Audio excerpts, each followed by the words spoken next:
Live from beautiful downtown Bastrop, it's time for the Stage Select, starring Julian Titus and Justin Ham.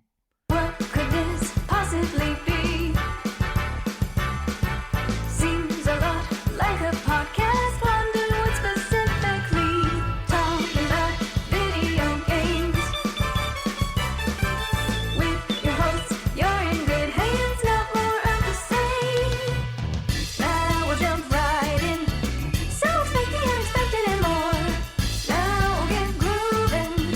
There ain't always gonna walk through the door. There just might be some strategy in this. Just having fun with our special guest. Time for Stage Select. And here are your hosts, Julian Titus and Justin Ham. Welcome, one and all, to the Stage Select. I'm Julian Titus. And I'm Justin Ham. Hi. It's time for the moment we've all been waiting for, the ultimate culmination of last week's bit of I did buy a chef man. It did happen. It did. It absolutely did. My friend Kim was talking about how they did not own a toaster, and they were talking shit about, well, because I had been going through the fine products that Chef Man produces, Julian, and did not see a toaster initially. But then I was like, well, I'm gonna really look. And so all I had to do was type in the word Chef Man and toaster into Amazon, and voila, Chef Man has not only a toaster, they have like 4 different kinds of toasters. And so I bought them a toaster. And so there we are. And then that led to me going to the actual Chef Man website. They do have a website, and scrolling through the fine products there. They have a Keurig. That's fun. It's actually a nice looking Keurig, honestly. They also have my favorite thing, which is may we all get acquainted with Chef Man's brother Iceman, which is where they put all their ice makers and slushy makers. And I was like, I could use a slushy maker. That sounds. You could use a slushy maker. I don't know what I'm gonna make with it, Julian, but I'm all Fucking in. slushies. It's in the name, Justin. I mean, right there, yeah. I don't know what it's called exactly. I'd have to. I also signed up for the Chef Man mailing list. Okay. It's continuing a very old bit from your old podcast. Oh yeah. And I brought that up too, which was legal seafoods, to which was met with slight confusion and me having to explain legal seafoods. That bit led to a very lovely evening in Boston when I met my friend Blissy, because we ate at Legal Seafood for the bit. And it was a very nice dining experience. Well, I'm sure it was great. I was asked a lot about what actually makes the seafood legal, and I was like, well, no pirates caught any of it. This is not pirated seafood. Also over 18. Yeah, exactly. All the legal seafood. It's all you can. It's the only place where you can have, seafood and not feel guilty about it. And then, which was also asked the question of me, do pirates even fish? And I was like, of course they do. Why wouldn't they? It's right there. The sea's right there.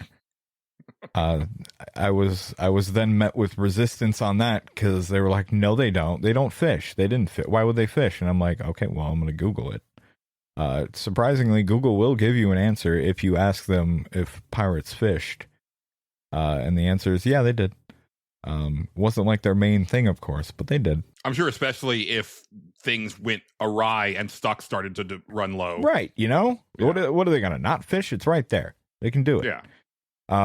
Also, sometimes they caught sea turtles, and I was like, see, that's the difference between legal seafoods. You're not gonna get a sea turtle in their food. Not gonna happen. They're not mixing that stuff in there. It's all on the up and up. Yeah. So yeah. And then I showed them that, yes, I was in fact on the mailing list, and then showed them a nice platter of shrimp that I got mailed. Good looking shrimp. Not gonna lie to you. Good looking shrimp. I need this bit to culminate with you coming back and being like, yo, the Chef Man toaster caught on fire. That'd be and good. Everybody's fine. That'd be good. But maybe don't buy a Chef Man toaster. I don't know. We'll have to wait and see. We'll have to wait and see. Seems like a nice toaster. It's got like a little touchscreen business on there. The digital toaster. You can pick how done you want the toast by selecting like a color, which I find fascinating. I've actually seen that. Yeah. I'm sure you have. I haven't looked in toasters in many years, Julian. So yeah, I am not. Yeah, I don't.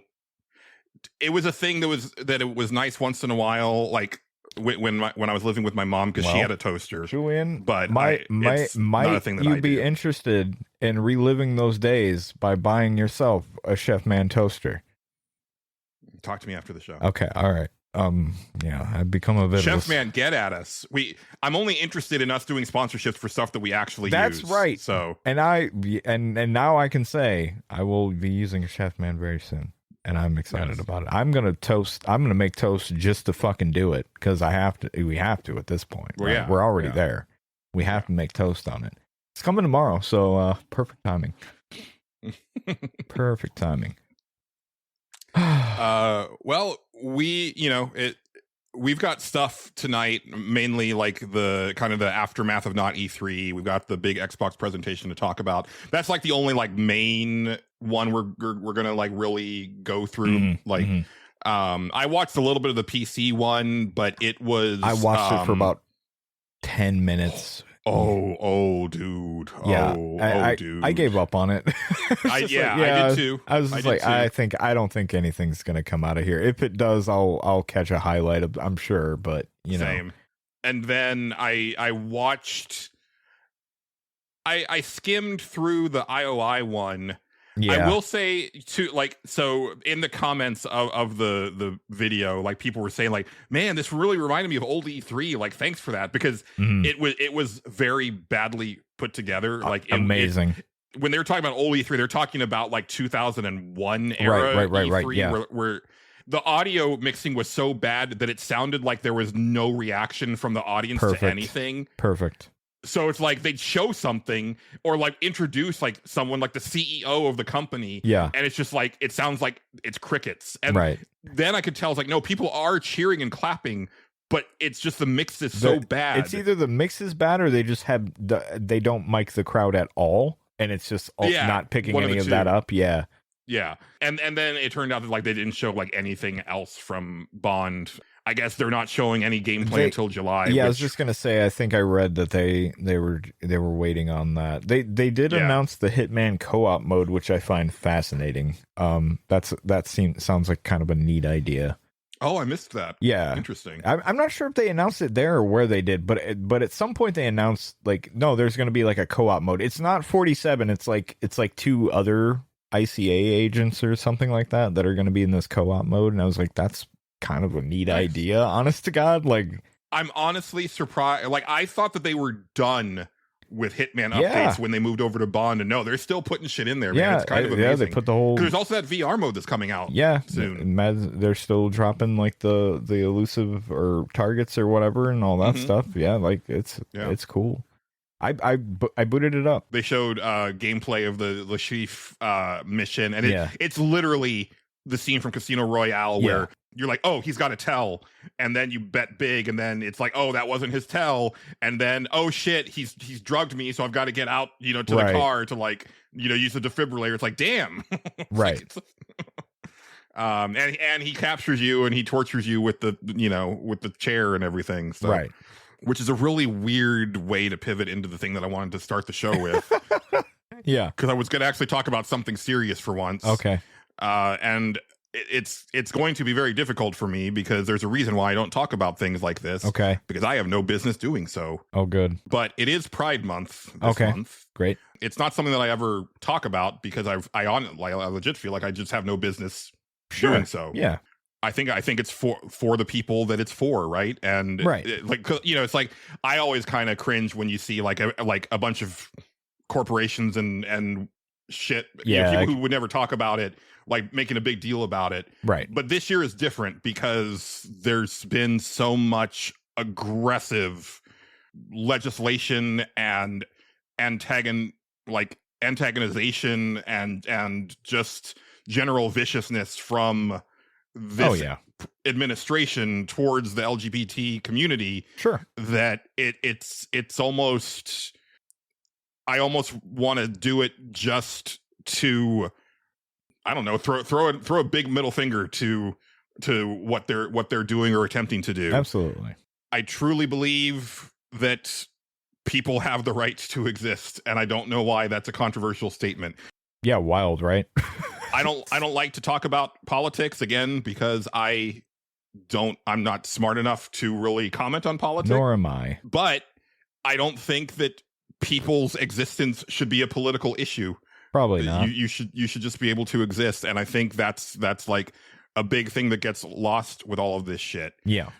If you're hearing me say this and you're rolling your eyes or you're thinking about turning the show off, I would say, wait a minute, because I think it's very easy to just like say like, okay, fuck them, like, go away, like, whatnot. But I think it's worth mentioning that I am a person who, up until relatively recently, as far as my life goes, like just within the last like 10 years, broke from a religion that I was raised in from a baby that is notorious for how homophobic it is. Yeah. And it's something that I grapple with to this day because every once in a while it's like there certain views that I was raised to have still will like just pop up, uninvited. Right. And I'll be like, no, we don't, that's not how we approach that anymore. Right. Even before I broke with the religion, there would be times where I would think, I don't understand why this has to be an issue, or why, like, for the lack of a better term, why we care. Yeah. If we truly believe that what they're doing is a sin, isn't that for them to handle? Right. It's not up to us to decide that's always that such they're sinning, a confusing and therefore thing we should from fix it for them. Any sect of Christianity that deals with that sort of thing, or religion period that goes into that sort of thing, because it's just like, but okay, that's if you're so concerned about that, then what are you gonna do to stop it? Like, I don't know. It's always been weird. I'd never really gotten it. It's always been a really fucking stupid thing to me. Especially because it comes from, like, at least in this country, the Republicans, who are supposed to be all about smaller government keeping the government out of your business and stuff. Leave everybody alone except for them. Fuck them. No, it's so dumb. They're so invested in what you're doing in your bedroom or what you're pulling out of your pants when you go to the bathroom. Yeah. And it's like, it doesn't matter. Like, it doesn't affect you in the least. And I think that's the thing to think about, is just put the shoe on the other foot for a second and think about what it would feel like if someone just didn't want you to be alive. Right? Or vehemently objected to the way that you live your life, however that may be. Right? And that's all that we're talking about here. I'm not saying that you have to like it. I'm not saying that you have to agree with it. Sure. I'm just saying that you can just move on. Yeah. And not treat people that you don't know like shit. Yeah. I think we would all be a lot better off if we didn't treat people we don't know like shit. Yeah.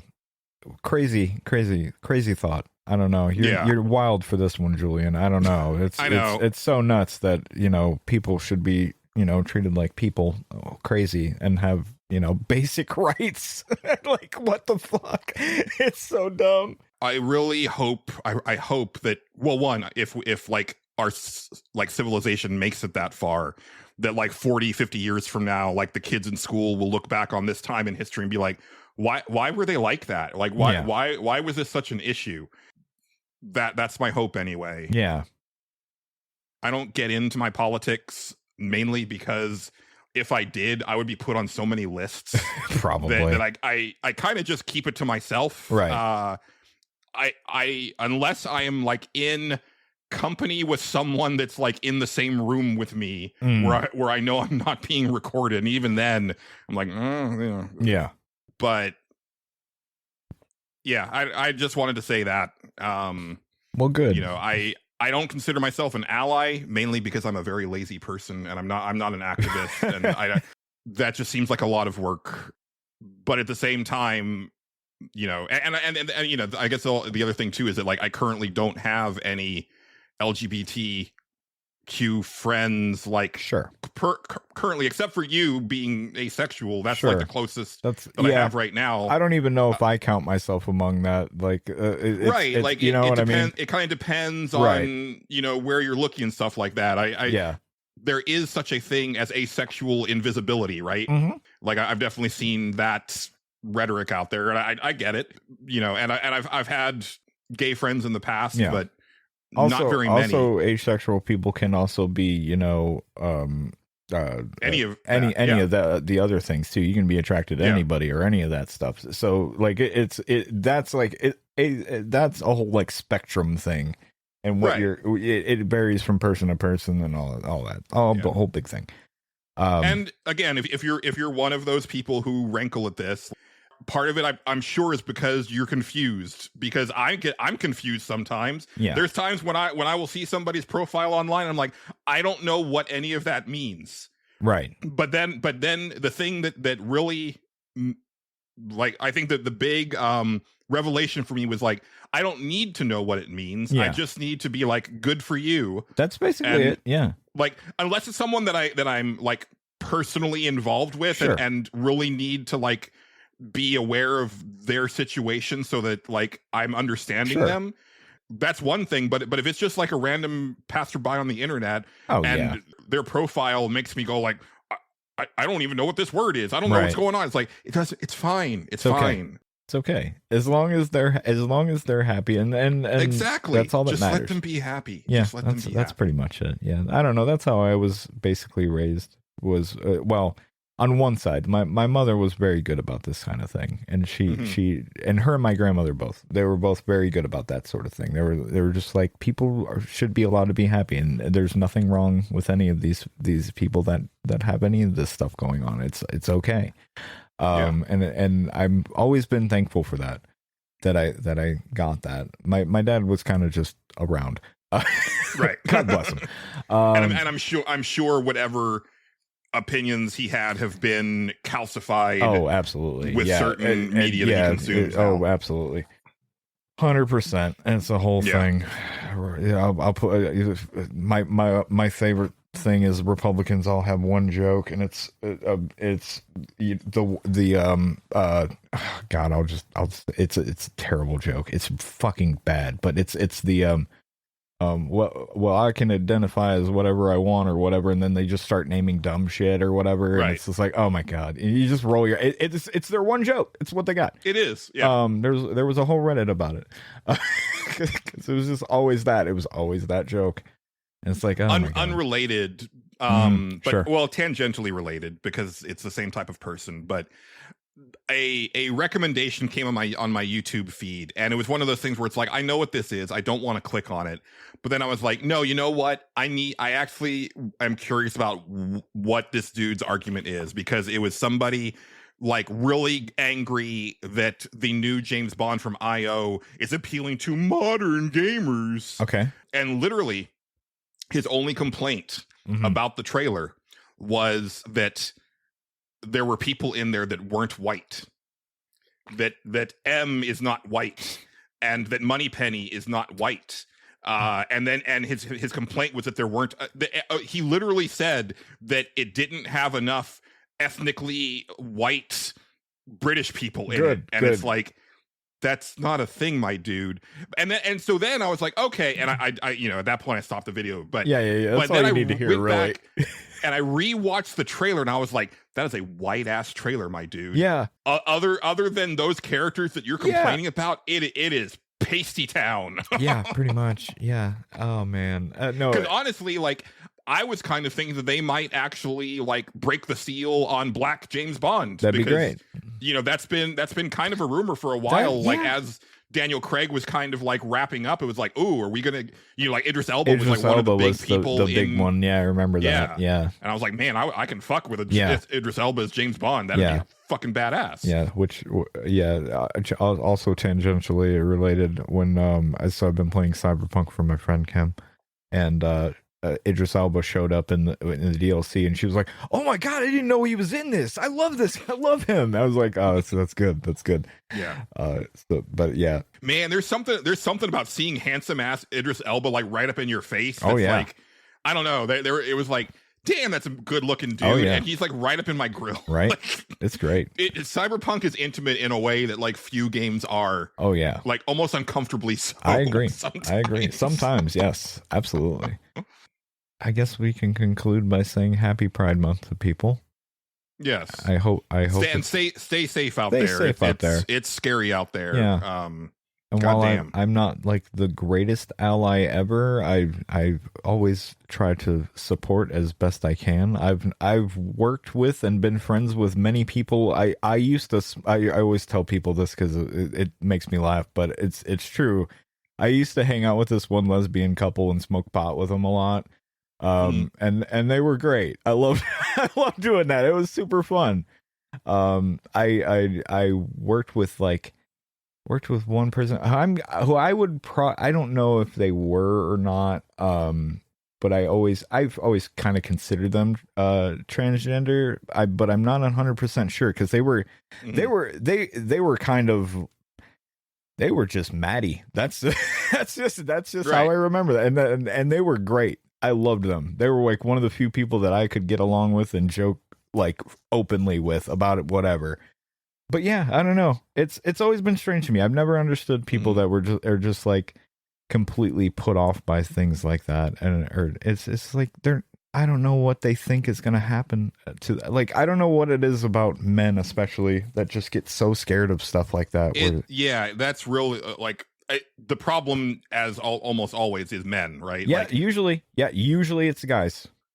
I was waiting in line at the bathroom at the mall one time because it was like a very small bathroom, like two stalls and then like a couple urinals. And a woman came out of the stall. Right. And there was a guy in front of me, and she was like, as soon as she saw there was a line, she's like, "Oh, I'm so sorry. I'm so sorry." And she like washed her hands. But the guy in front of me was like exasperated. And right. he was like, "What are you doing here?" And then he looked at me, he looked at me like, "Can you believe this shit?" I remembered thinking like in the moment, I was like, I don't care. Like, I don't, and then I thought about it like on the way home, and I was like, I don't know if she was trans, but thought that she needed to use the men's bathroom because that was like her assigned gender, right? Or if the women's bathroom had some issues and she really had to go, or was just full up. Yeah.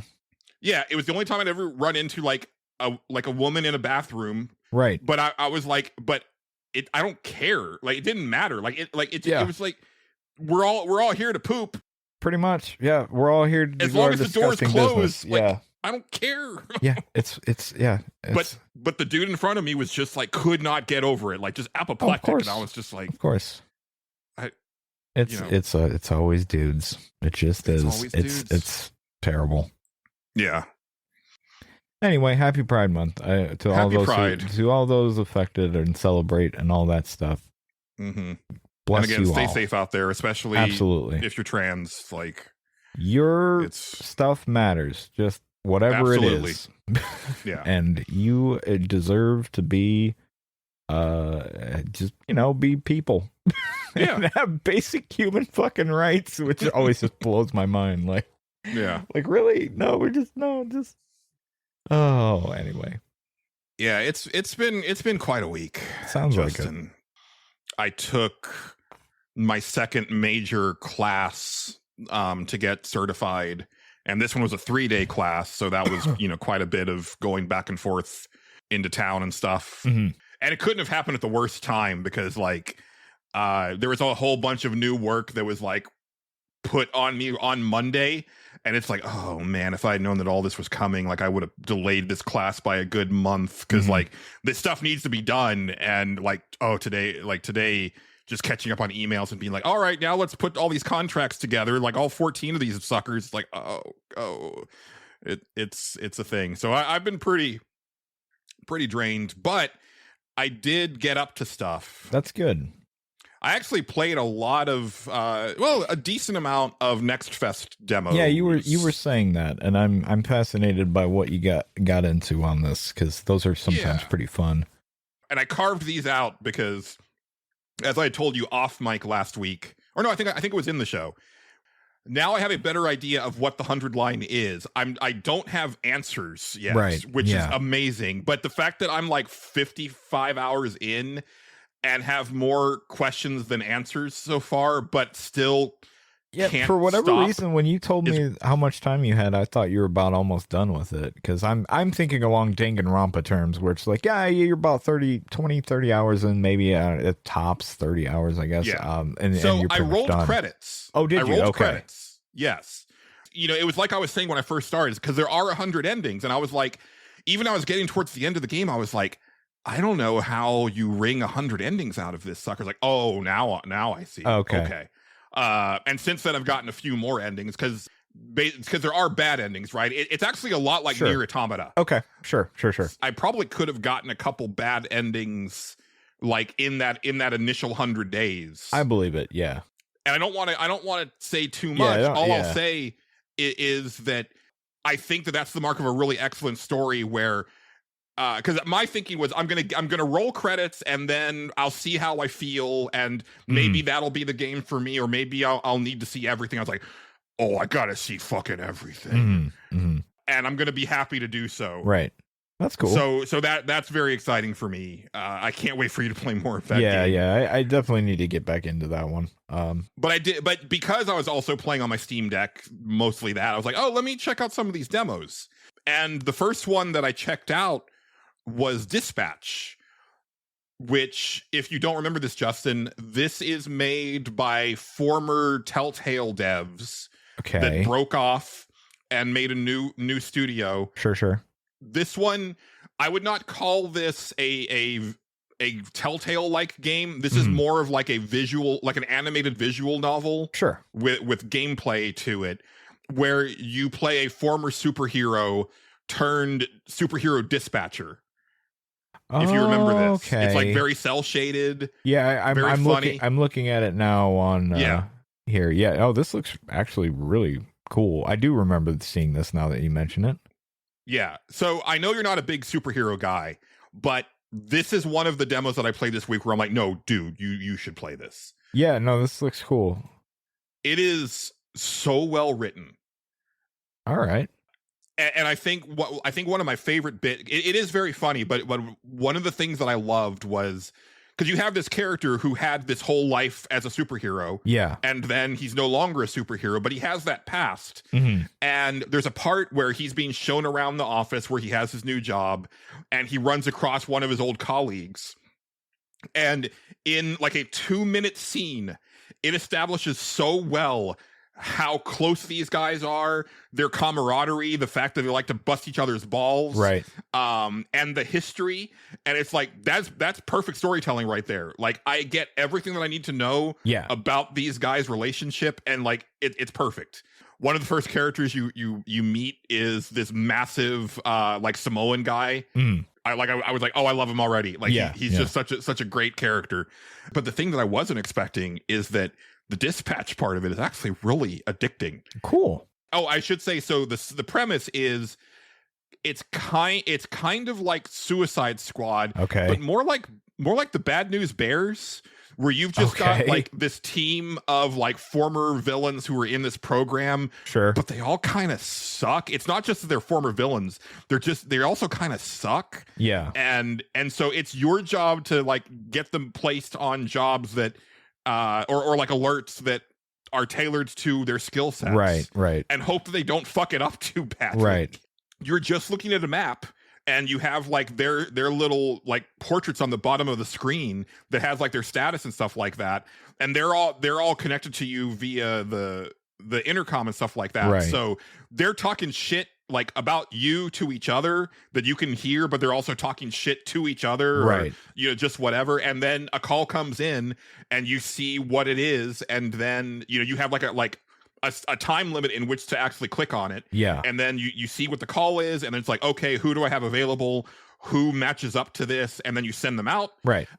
They have different perks that initiate depending on the call. So like, there's this one girl that's a former thief who, if you send her by herself, she gets there in twice as fast because she's a lone wolf. Right. And so she's got really great mobility. So if you need like someone that has to like get into places or stuff, she's the one to go to. But she's shit as far as charisma. So you don't really want to have her go talk to somebody. Right. That makes sense. And then you have like another guy who's just a dick. Like in the demo, like there's a part where he just goes off grid for a while. He has flame powers. Cool. And he just goes off on his own, and then a fire starts, and your character's like, "Did you just set that fire?" Yeah. It's like, what are you talking about? The fire that started just 2 blocks from where you just were. Did you set that? And he's like, I don't know what you're talking about, man. Like, it's really cool. Yeah, and that sounds good. Like it's the mark of a good demo when it ended, and I was like, but I wanted to play more of the dispatch. That's good. Part. Yeah. That's good. So can't recommend Dispatch enough. It's a game that was on my radar, but I had forgotten about it because I hadn't seen it since it was announced. I forgot all about it too, honestly. Looking at it, I'm like, I do remember this, and I remember it looking pretty cool, but like, I totally forgot about it. So yeah, that's awesome. Yeah.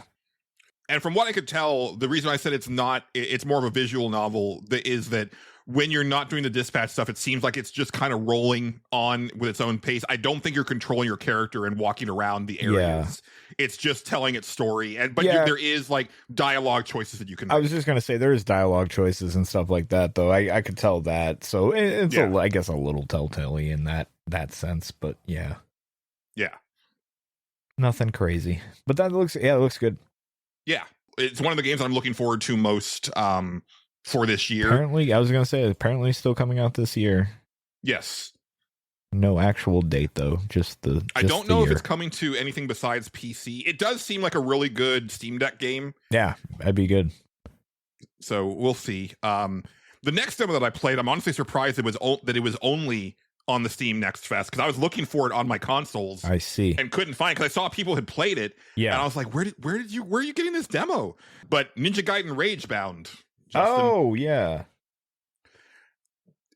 Is fucking phenomenal. Okay. All right. I don't think it's up your alley. No, I watched Matt McMuscles play it, and I could definitely tell you, I was like, this is not my thing. But yeah, it looked neat though, for sure. Yeah. Gorgeous sprite art, which should be expected. It's the Game Kitchen, they're known for that. But I was not prepared for how good it would feel, and that's because I didn't play any of the Blasphemous games. I've seen people play them, but I was like, part of me wants to try this because it's got like a very strong Castlevania vibe, but it's also got a very strong Dark Souls vibe. And I don't know. I'm never like in the mood for that, but some of the most buttery smooth controls in like an action platformer I've ever encountered. Looking at it, I was like, it looks like it has a lot going on, like with like you're having to slash certain things to get like powered shots and stuff like that. But I'm sure if you're playing it, it's probably a lot more intuitive than what I is watching. It is. Yeah. Because if you're watching it, there's a lot of mechanics. There's a lot of mechanics. Surprisingly simple as far as execution, and also like buttons and stuff like that. Okay. So you've got your standard slash, you've got your jump, you've got a dodge roll, which I think has iframes, like very similar to a Souls game. So you can use that to really get away with some shit that you normally wouldn't in a game like this. Right. And then for the main character, you also have, and I mean, they ripped this straight from the messenger, but by all means, it makes sense. Yeah. So when you jump and then hit the jump button again near like a projectile or like certain physical things in the environment, you'll kind of do like a blade jump off of that thing. Yeah. And so if you're really good, like you can actually like there's guys who will throw like a bunch of axes at you, and you can just like ping off of each one of those axes, not take any damage, land behind them and slash them in the back. Right. So it's that type of game where it's like it rewards you for precision, but it's also, at least I only played the first couple levels because I was like, okay, I know I want this, and so that's my thing with demos, is that I rarely, unless the demo clearly says that like I can carry my progress over. Yeah. Once I've gotten enough of a taste to know whether or not I'm interested in the game, I stop. I'm often like that too. Yeah. the other part of it is that there are certain enemies that glow, and if you kill them, you get powered up, and then the next move that you do is a one-hit kill. Yeah. And so there are bigger enemies that can only be killed that way. Yes. But it's really good about, like, you see one of those enemies, you know a glowing enemy is coming from another direction soon. Yeah. Yeah. So it eventually becomes like almost like, even in just like the little bit that I played, like very I don't even know the word, like muscle memory is is kind of the feel, but I don't know, that's not really what I'm looking for, but it just feels very natural, intuitive. Intuitive. Yeah. That's getting there. Okay. Close. You'd almost think that I hadn't been talking about video games into a microphone for the last 13 years.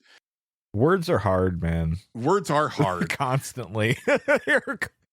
But it just feels real dang good. And so that's the one character. And then the second level introduces, well, they skip some they story skip a lot of stuff, and then you go to the second level, because I remember I didn't know it was a demo. Actually, when I was watching, I was like, this is kind of a confusing way to tell the story. You're just jumping right ahead. Now I'm like, oh, it was a demo. Now it makes sense why they did that way. And I had forgotten that, like, the second trailer had revealed that there was a second playable character, but it's not the way that you would think it works. She's like sort of dead, and she's from like the actual ninja clan that you're fighting, the Spider Clan.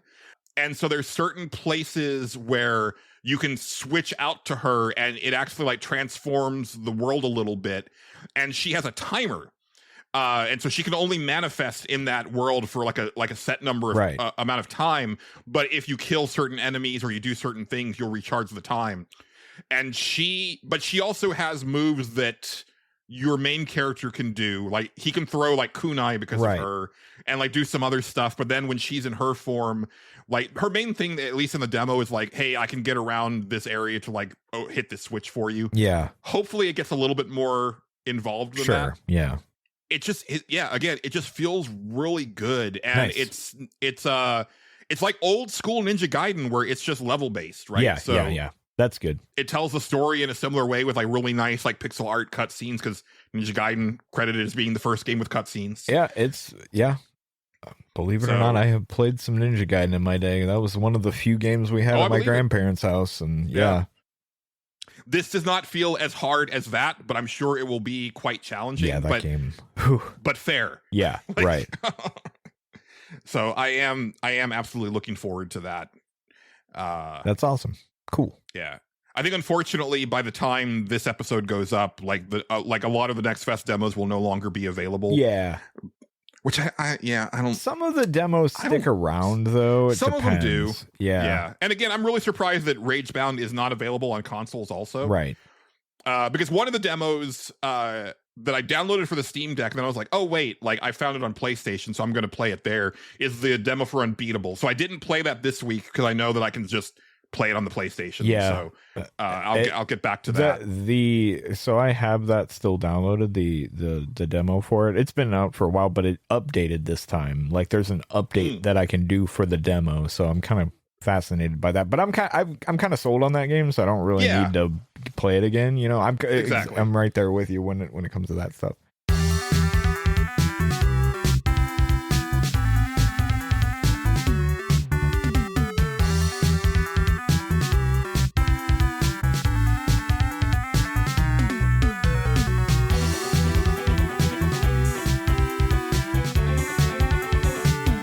I played Kingdom Come Deep Entrance. So you can imagine how Kingdom Come is spelled. Oh, one of those. Okay. And I only mention that because there are definitely some demos that you should not play on a Steam Deck, and this was one of them. Okay.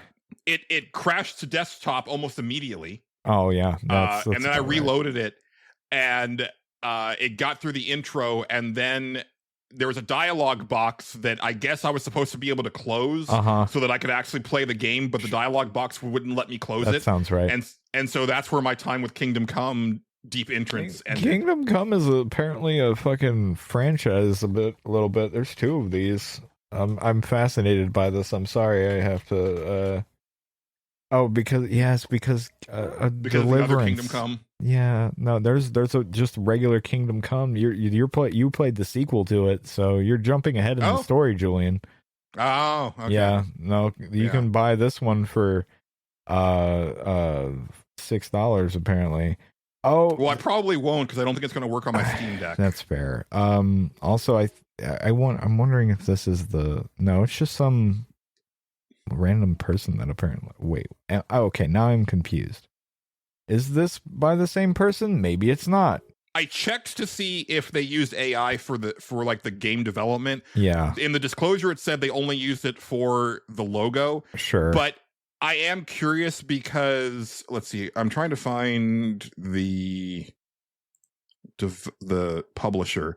Taboo Tales is the developer and the publisher, and they release a shit ton of stuff. Okay, yeah, and they so sure I'm calling do. bullshit on the AI Oh, disclosure. dude, because, yeah, no, I'm telling you right now, they probably did. These motherfuckers, if I'm right, they're the ones with the emojis after every fucking name, aren't they? Or one of them? No, this isn't them. No, it's one of them. But though. they've got a lot of games. Yeah, no, they are. They are one of these. So there's like a big thing. Okay, they're not as bad. I think I have a few of these, but not all of them. Obviously, they're 28. That's not too bad. There's one company, man, that puts out even more than this, like way more than this. Oh, really? Yeah.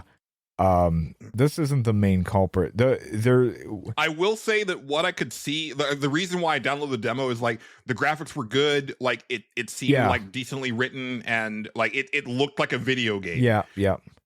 I played one of these games all the way through because I was bored on a Sunday and was just like, whatever. Let's sit here and play Sex of Thrones because that's a really stupid fucking name. And I did. I sat there and played it. It wasn't good, but I did. No, I don't think they're as bad about the AI stuff. There's one I'm thinking of that's really bad. So they might actually be somewhat on the up and up with that stuff. I'm not going to say 100%. Because this is done with like polygonal models. Yeah. There's usually it's the hand draw or the 2D. Sorry, not hand drawn. The 2D stuff. Oh, I know exactly what you're talking about. Yeah, you have to worry about that stuff. Yeah, they're always supposed to tell you on Steam that they did that.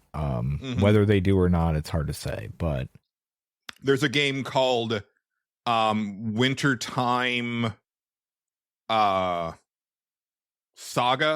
Wintertime Tales. Sure. Which is basically like a 100% ripoff of Summertime Saga, but set in the winter, but like it's all AI art, but like all the characters are basically like, bizarro world versions of the characters from Summertime Saga. It's about right. It's fucking sucks. It's gross. Yeah, I'm trying to find, because I know on my wish list, at one point when they started coming out, I was fascinated by them because they were coming out like there was like one a week of these games that I'm thinking of. And this was also before they had to disclose the AI stuff. Now, I know I'll find one if I keep scrolling down, because eventually it's going to come up. And as soon as I say that, I'm never going to find one. So that's great. Oh, boy. Oh, geez. We're here. And this is happening. I'm looking. I know Addy plays Horny Villa a lot, and that one is like 100% AI. Oh, yeah, probably. Art. Yeah, I wouldn't doubt it. There's a lot of stuff. Oh man, the big telltale sign for the ones I'm thinking of is they almost always have an emoji at the end of it. It's in the name itself.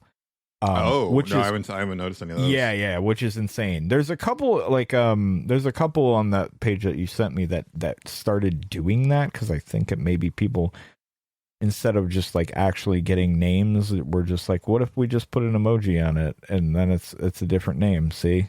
Right. But yeah, no, now of course I'm not going to find any. I might have actually taken them all off of my wish list because I was like, I'm not actually going to fucking buy one of these, am I? And of course I didn't, or maybe I did. It's hard to say. Oh God, here we go. Here it is. Now this one doesn't have an emoji, but this might not actually be the be the one that I'm thinking of. Oh boy, never mind. Yeah, they have 45 games. Yeah, they all end in like 18 plus basically. So like just reading through here, Lust Eternal with a 18 crossed out emoji, Sex Divers 18 crossed out emoji, Cumverse 18 plus, but it's in brackets. It's not an emoji, it's just in brackets. Fetish Room 18 plus, Brothel Secrets with the weird crossed out 18 emoji, Lust Island 18 plus in brackets. It's Sex Hotel Simulator with a weird like, what is that, a suitcase? I don't know what that is actually. A medic bag. Universe Income 2. That's a great name. That's funny. With the water squirt emoji and a planet like right next to it. Yeah. And like I said, these were thankfully I have not come across any of those. There's one that I bought because I had to buy it, Julian. I had to. Listen, hold on. I need to. It is called Sex Standing. Come on, that's great. I had to, and it is basically like a really bad version of Death Stranding. And I'm like, it's full. Like I was thinking Outstanding, but Sex Standing. No. Okay. It's a Death Stranding parody, Julian. Okay. You have to see. I bought it. And because man, the whole time I was playing Death Stranding, I was like, I'm just so horny playing this game. Like, there's something about this walking around constantly. Who didn't? With this near silent protagonist, it's one really of the biggest problems with the game is nobody is doing that anymore, and so here you are. No, it's. I fully expect it to be awful. That's why I bought it, because I was like, at some point, if we do another porn game Supper Select, this is the one. This is the one I'm bringing up 100%. Okay. The people demand it now. Oh, also, just tangentially, I ran using the term Scarlet Engagement for periods by my friend, and she didn't go for it. They were not amused, huh? They were not amused. I'm sorry. I was a little disappointed, honestly. Well, maybe next time. Yeah. Another game that super does not work on the Steam Deck, so I only played it for a couple minutes, was Superhero Simulator, which was just announced recently. And I was like, oh, that might be something interesting. And I was like, but there's no way this is like a game for anytime soon. But no, there was a demo for it, but it's a bare ass bones demo, Justin. Like, I mean, the create mode for the character is you can choose man, and you can choose white man, slightly darker than that man, or black man. Okay. And then that's all the men you need, really. Well, yeah. And then you can choose his eye color. Okay. And that's it. Oh, well. You can't even like give him a hairstyle. I like how that's the one. Yeah, no, that's literally in the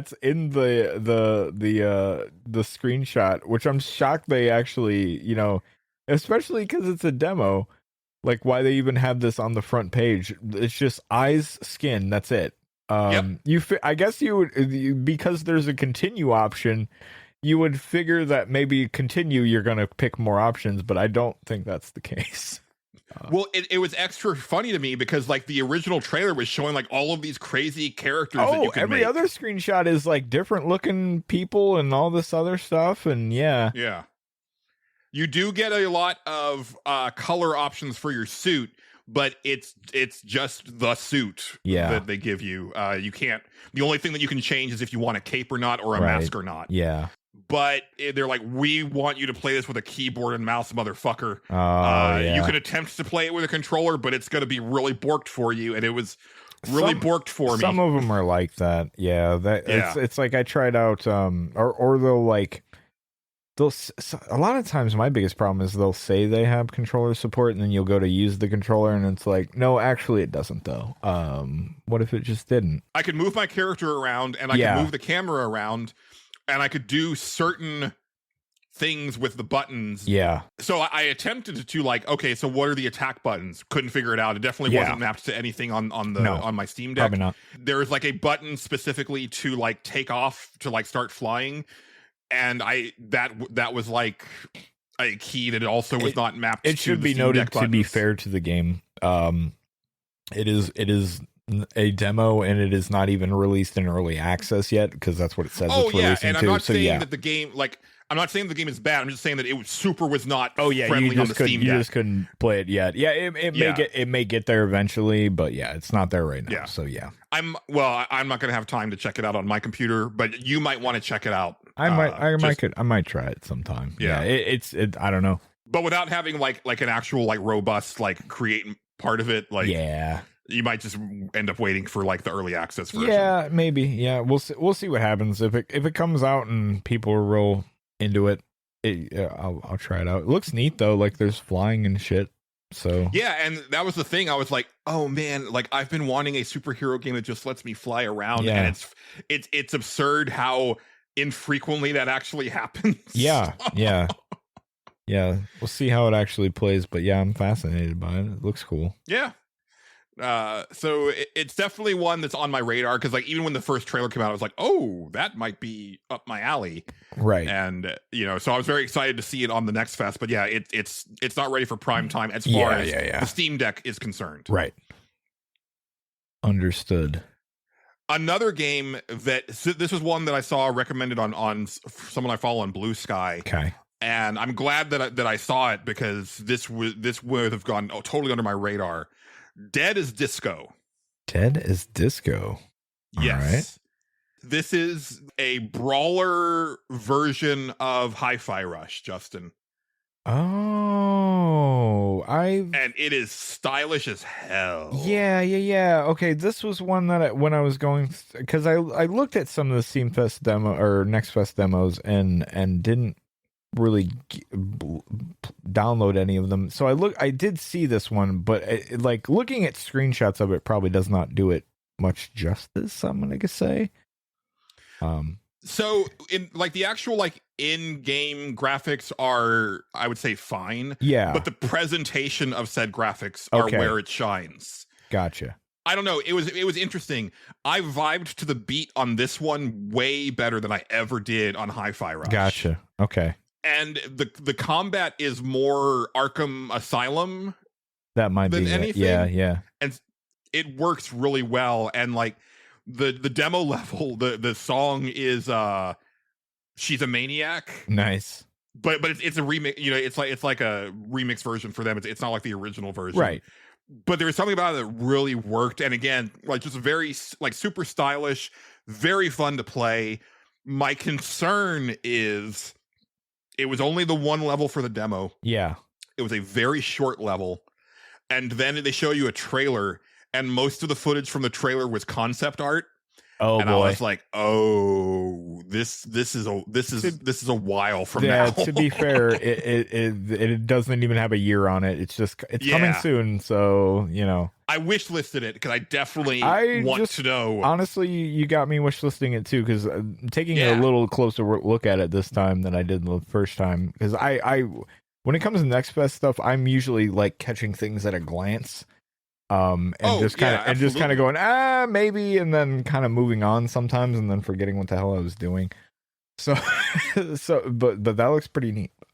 Yeah, I will also say that the navigating the Next Fest demos on the Steam Deck, not ideal. Probably not. No, it constantly wants to like kick you back to the screen that tells you about how to play Next Fest demos, and hey, share this with your friend, and it's like, I would just like to go back to where I was on the list, please. Yep. And then I have to like basically start over. To be fair, that's a problem on just PC. It's not the screen part of it, but like when you're going through a list of stuff, sometimes like getting back to where you were on said list, depending on how far down you've scrolled, sometimes gets a little wonky on Steam. At least on like the app for it or whatever. It does weird shit. Most of the time it's fine and it works just fine, but like sometimes you're like, oh, I think I have to scroll all the way back down now, and that sucks. Yeah. To be fair, like this is the most that I've used Steam in my life this year. Right. So. Yes. Yes. Other than a few times in my life where I've gotten really deep into a PC game for a bit. Yeah. Like Reciteer. Steam oddly kind of operates like almost like a web browser sometimes for the most part, and like that's perfectly fine until it isn't, if that makes any sense. Like it's weird. Like when you press the back button, sometimes you're like, oh, it's going to go back to that one screen that's within the store, but it'll, like, if you clicked on your library to check on something, like, it'll take you back to that library page, and now you're like, okay, well, now I guess I have to start all the way back over, or you have to keep pressing back until you get back to it's a mess sometimes.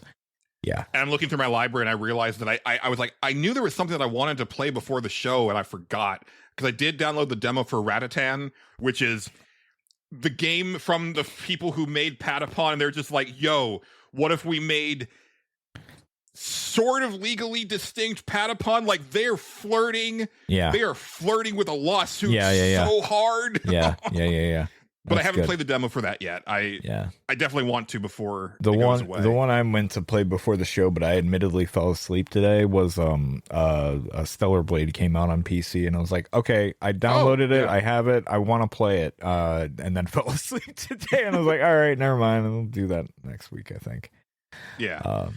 I also checked out very briefly Empire of Lust, which is another porn game from that same company, and only played it for 11 minutes because I realized right away that it's like it's very much a free to play porn game. Oh yeah, with like all the trappings of like using energy to do tasks, and you have like this like city map where like there's things to generate resources that you click on. Also has an emoji in the name. Technically, it's Empire of Lust with a like Greek state house emoji or whatever the fuck that is. I don't know what the hell how to describe that. Okay, but this isn't from that company that you were talking about. This is from that. No, this is a different company. Like I said, it's become a trend to do this. I don't know why. Weird. But it's a whole thing, and I constantly catch it because I think it's their way of getting around like some sort of legal thing or some shit with some name, or somebody already had the Empire of Lust. So what if we put there has to be an Empire of Lust already on right, Steam, exactly. Yeah, and so they're just like, okay, well, if we put the emoji on it, it's a different name, and nobody will say anything, I guess. Graphics are really nice. Writing was so, and I could see somebody getting into this because like if you like those like mobile games where you're clicking on the things to generate the resources and blah blah it's a blah. clicker. Oh, okay, yeah. It's not a clicker, but it's I'm thinking about like, I don't know if you ever played like Mafia Wars back on Facebook or like or like Farmville. It's like that type of thing. Okay, gotcha. But this is like set in like Rome. Yes. The graphics are really nice, but I was like, I can tell. And then the deal breaker was the sex scene that I got to. There was like no writing during it. I was like, okay, no, this is no, thank you. That's what it looks like. And then the last demo that I tried out very briefly today, and again, I think this was a recommendation on Blue Sky from someone, but this is another thing where it's like, this is not I would not call this a good Steam Deck game, right? Mainly because of like visibility. But it's called Eriksholm, The Stolen Dream, which is an isometric stealth game. If listeners have played Shadow Tactics, you might kind of have a good idea of what this game is, but I'm not sure if there's any combat element to this game, where Shadow Tactics did have combat in it, but it was largely a stealth game. Huh. Oh, Eriksholm. Okay, got it. The Stolen Dream? Yes. Okay. ERIKSHOLM. It'll also be in the show notes. I heard it as like Eric as the name apostrophe S home. Yeah. It's Eriksholm, HOLM, like a place. Okay, like got one it. Word. Yeah. Yes. Okay. Good to know. It probably is Eriksholm, but like in the old language, type thing. Yeah. It's got very nice graphics. You play this girl who wakes up from like a, seems like she's been like out like in like with an illness for a long time, like she's been asleep for a long time. Yeah. She wakes up just in time to see her brother like about to go out to work, and you get the idea that he's doing some shady shit, but he won't tell her what it is. And then he says he'll be back that night, and then it's like the next morning and he's not there, but the cops show up and they want to take her to the station to answer some questions, but for whatever reason, and I get the impression that like both of them like do crime Yes. So her initial reaction is to escape the cops, which, good on you. Like, ACAB. But and then it's like a stealth thing where you're kind of waiting for people to get distracted or moving around, but it's just on a Steam Deck. The character is very small and the font is microscopic, and it's definitely something that is worth checking out if you're playing it on PC. Yeah. And again, if my mention of Shadow Tactics like perked up your ears, this might be one worth checking out. Sure. I liked Shadow Tactics, but I was trash at it, so like I never. There you go. It was on Game Pass, and I played it for a while, and I was like, "Oh, I'm just terrible at this," and so I didn't really, play it much. But right, still, interesting game. Right. And did I do anything? I mean, really, and then besides that, it was just. Oh no! Real quick, I finished the Midnight Walk. Oh yeah. How was that? Excellent. Cool. I really enjoyed that game. It's one that I have not heard people talk about. Yeah. And it was such a delightful little game. Yeah. I finished it in about 7-ish hours or something like that. That's longer than I thought, actually.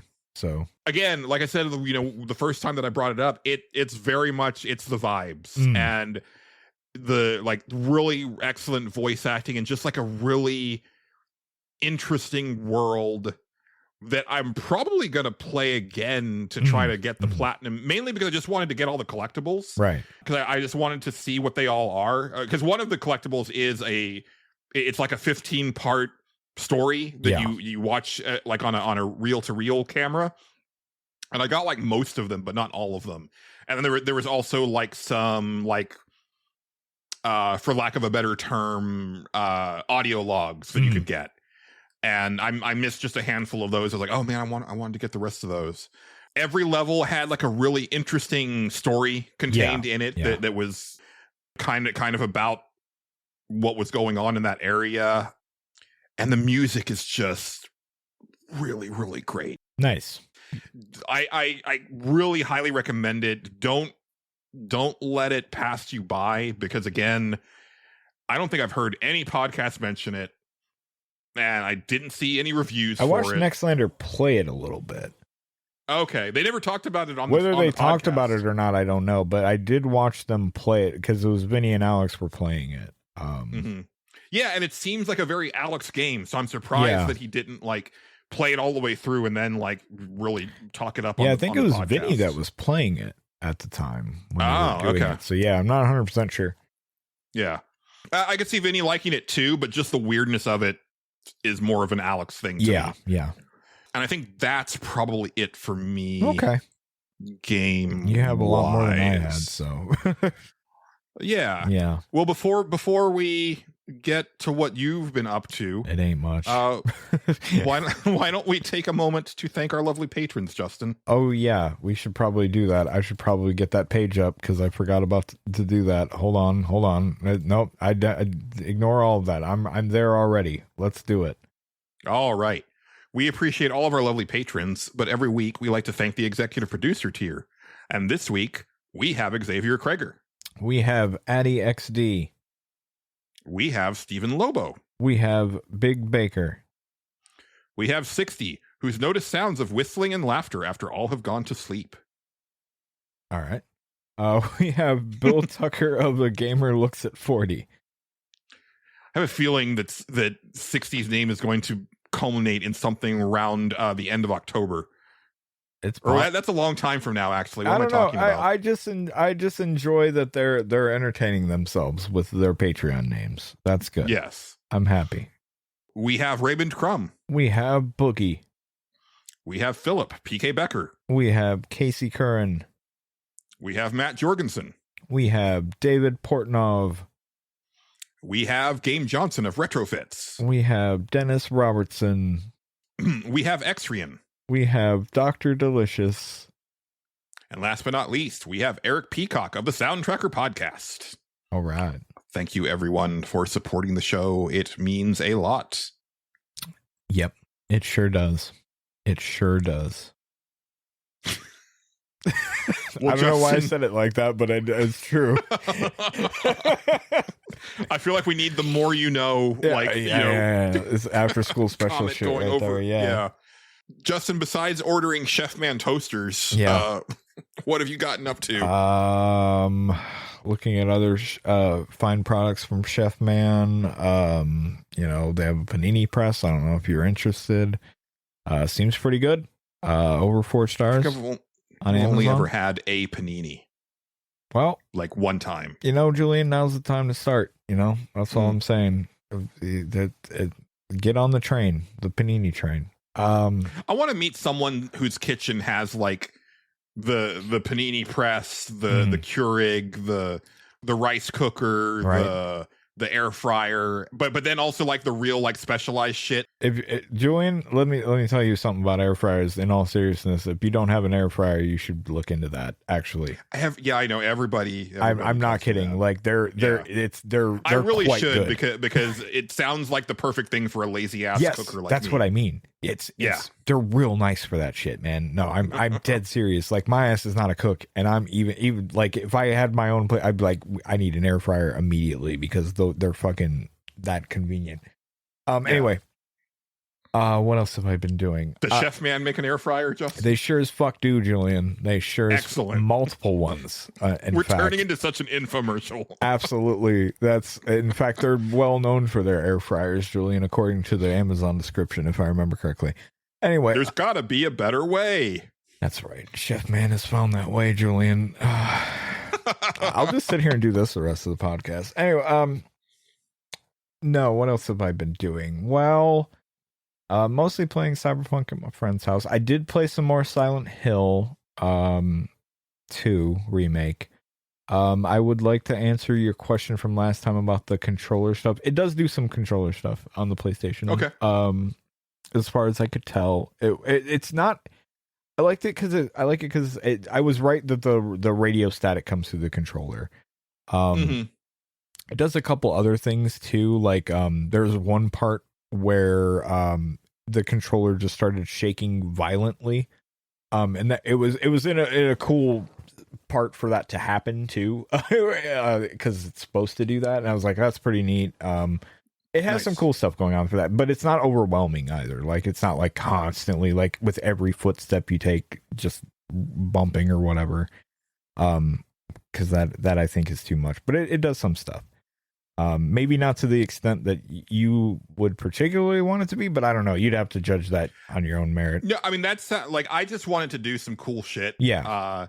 I'm not expecting it to do like, I'm forgetting what game I played recently where it was like someone patted my character on the back and I felt it on the controller. Like I don't expect it to go that far, but but I do appreciate it when they try to do that stuff. Yeah.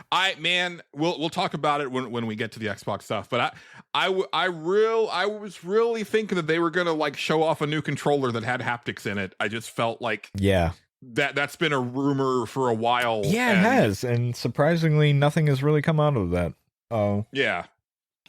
Because I guess technically the Switch 2, or I mean, I guess the Switch had it also, but more of the Switch 2, they have their HD Rumble, which I guess technically is haptics. I'm not sure what level that Hard is. to say. Yeah, I don't know either, and I haven't touched the Switch 2 yet, so hard to say without playing it. But I do feel that like until the Xbox also has it, that because the Xbox controller is kind of the de facto one for PC as well. Yeah.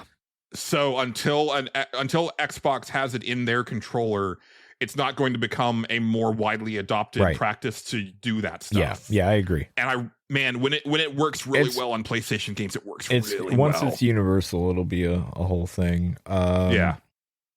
But let's see, have I done anything else? I played a little bit more Monster Train 2. That game's still fun. I did download that. Yeah, Monster Train 2 is pretty fun. What else did I play? Oh yeah, the big thing. The big thing that I've been doing is the stupid Final Fantasy Magic the Gathering set came out. Here we are. We're here. I think that's just the name of it. It's just the Final Fantasy Magic the Gathering set. I don't know if there's an actual name or what it is. So far, mostly what I've been playing is limited, which is like, sealed, which is my the format I am absolutely the worst at. I'm terrible at it, always have been. And drafting stuff, so that's all fun.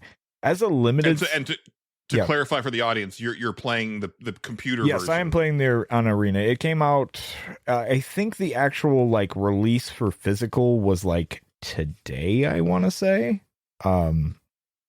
But it you got your cards, you were showing me. Yeah. I got one of them early, but I got like 2 boxes of them, and those came in today. So I think it depended on where you got it shipped from. I'm not 100% sure. I think the 13th, like if you were doing like a pre-release and we're going to a store, I think today would have been the day for that. Maybe. I'm not 100% sure. I'd have to look into all that. I haven't done any of that shit in years. But Justin, it came out on Arena in like 3 days ago, something like that, like Tuesday. Go ahead, Julian. Yes, I know this is more of a Nerds Without Pants bit, but you can't mention that you got like a big box of cards and not do a live pack open on the air. Do you want me to do a live pack open? There might be a Detlef Schrempf in there. There might be a Detlef Schrempf in there. Okay. Well, we'd have to. I tell you what. Let's table it. Because I have some that are already open. That doesn't work as well. Those are already open.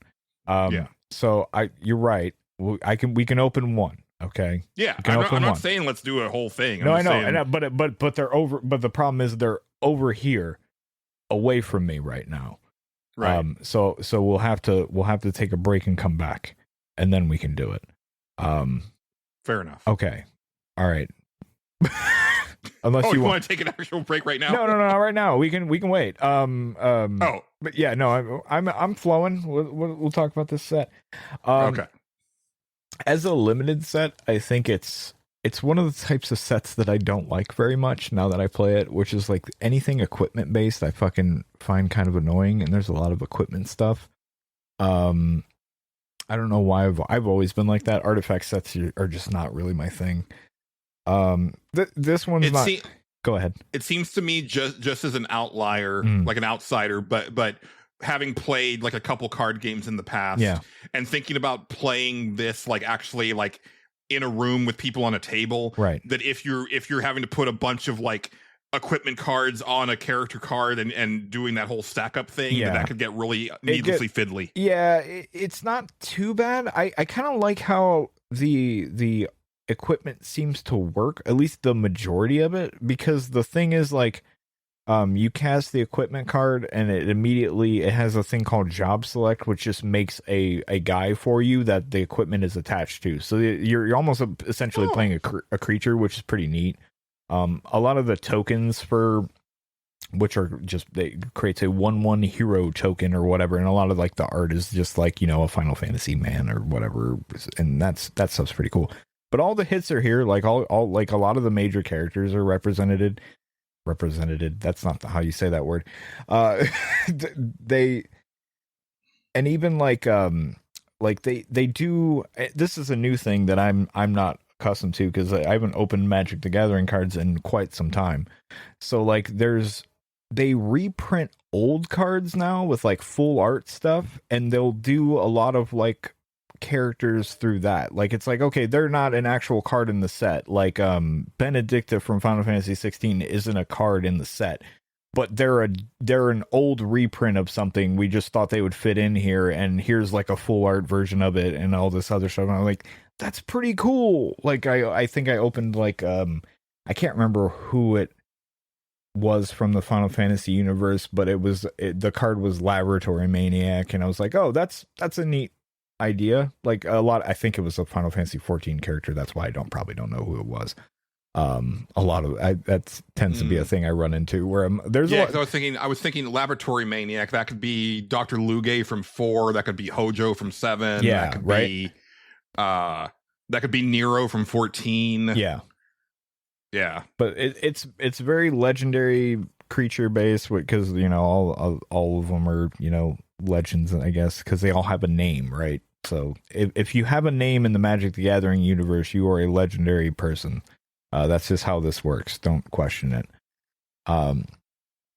But the set overall, it's fine. I started to get used to it like at the end of yesterday. At the end of yesterday, I was like, okay, I think I get what we're doing here, and I'm starting to understand it, which is my experience with drafting in limited period, is I'm just awful at it for a while. Like, I'm just like, I don't know what the fuck I'm doing. I'm just picking cards and seeing what happens. And then all of a sudden, I'll get my ass kicked like over and over and over again, and I'll eventually pick up how I'm getting my ass kicked and be like, oh, okay, this is what I need to be doing. Got it. Understood. And which is kind of the case here, but really neat though. Like, it's a really neat set. I think if you like Final Fantasy stuff, it's there's a lot of like dumb shit that I think is cool. And there are some limited archetypes which are pretty okay. Like, you can make like a chocobo deck basically, where you're just like constantly making and dropping lands and making chocobos and doing stuff like that. I cannot get that deck to work for the fucking life of me, but it's a thing you can do. I can tell. Well, you gotta wait until you get a red chocobo to hatch in your army, and then just let it do Choco Meteor all the time. Yeah, Chocobo Meteor or Choco Meteor is a card in the set, by the way. I believe it. Good removal spell for the most part. Yeah, and I don't know. It's a lot of fun stuff in there. So, Ride the Shoe Puff is a card. Why wouldn't it be? Like, yeah, it's a good fucking card too. I'm like, God damn it! I always get it used. I never fucking get it. But yeah, like, I don't know. That's basically it. It seems pretty good. I'm so far am. There's got to be a Spoony Bard card, right? That's got to be a thing. I don't think so. Not that I know of. Who's the guy that said that line, by the way, if you remember? Tella said it, but it's in regard to Tella is Edward. definitely in the set. Tella 100% is. Yeah. So yeah, I don't know if he says the thing. But yeah, like it's cool. Even like the stuff I don't know, which a lot of it is Final Fantasy 14 related. I don't know a lot of the Final Fantasy 14 guys. And I'm sure they went pretty hard on that because it is like one of the most popular. Oh, for sure. games. Yeah. Like, I think I'm sure Final Fantasy 11 once again got the short shrift. It sure did. I don't even know if there's anything from that. There probably is something that I just don't know. I've definitely seen some stuff, but it's probably the same shit that it always is. Like, here's Shantoto and here's Prish. Yeah. And, maybe one other thing. Like, and I know that. There you go. I know, like, one of the more popular cards from it might not be from this set because they did a thing in this one, and I'm gonna guess they've been doing it for a while, where like they have the set itself that you can go and do drafting and stuff like that, and that's legal to play in a competitive format now, because they didn't used to do that with these sets apparently. Like the guest star sets or whatever, because they did a whole Lord of the Rings thing, and it was never, you couldn't actually play it in competition. It was just like just for funsies and Commander or something. Some other people that are more familiar with this stuff can feel free to correct me. I'm not 100. I play Arena, and that's really a lot of what I play, at least nowadays. There was a time where I knew all this shit. But I think they release now just specific Commander decks, and they'll be like named characters. Like, there's a Commander deck that is all Final Fantasy VII based, and it has like its own commander. Commander's a weird form. Well, it's not weird, but it's a weird to me format. And it's its own separate thing. And they're all separate decks. All the cards are different. And like, I think one of the big ones right now is Ishtola. I think she's from 14. Yeah, she's a big, super popular character. Yes, she is usually the representative of Final Fantasy 14. I can tell. Yeah, they seem to. I think she's also in the set proper too. There's a couple of them that I'm like, I don't know who this dude is. I cannot remember the one guy's name. He's a white-haired boy, and he's talking about cocoons. Oh man, like there's so many white-haired characters in 14. That's the one thing. Every time I see a character with white hair, I'm like, I'm guessing they're from 14 because there's just a lot of white hair in this one for some reason. I'm sure. I noticed it one day where I was like, damn near every one of the Scions, which is what you would consider like the party of Final Fantasy 14, has like white or grayish hair. Yeah. And it's like, you couldn't have like shaken it up just a little bit. Yeah, right. And it doesn't help that my character, because when I made him, because I didn't know this was going to happen, like he has white hair, and it's like, oh, okay, well, I guess we're all a unit. You're fitting right in there, Julian. You're fitting right in. You're fitting right in. At least I've got red highlights. Yeah.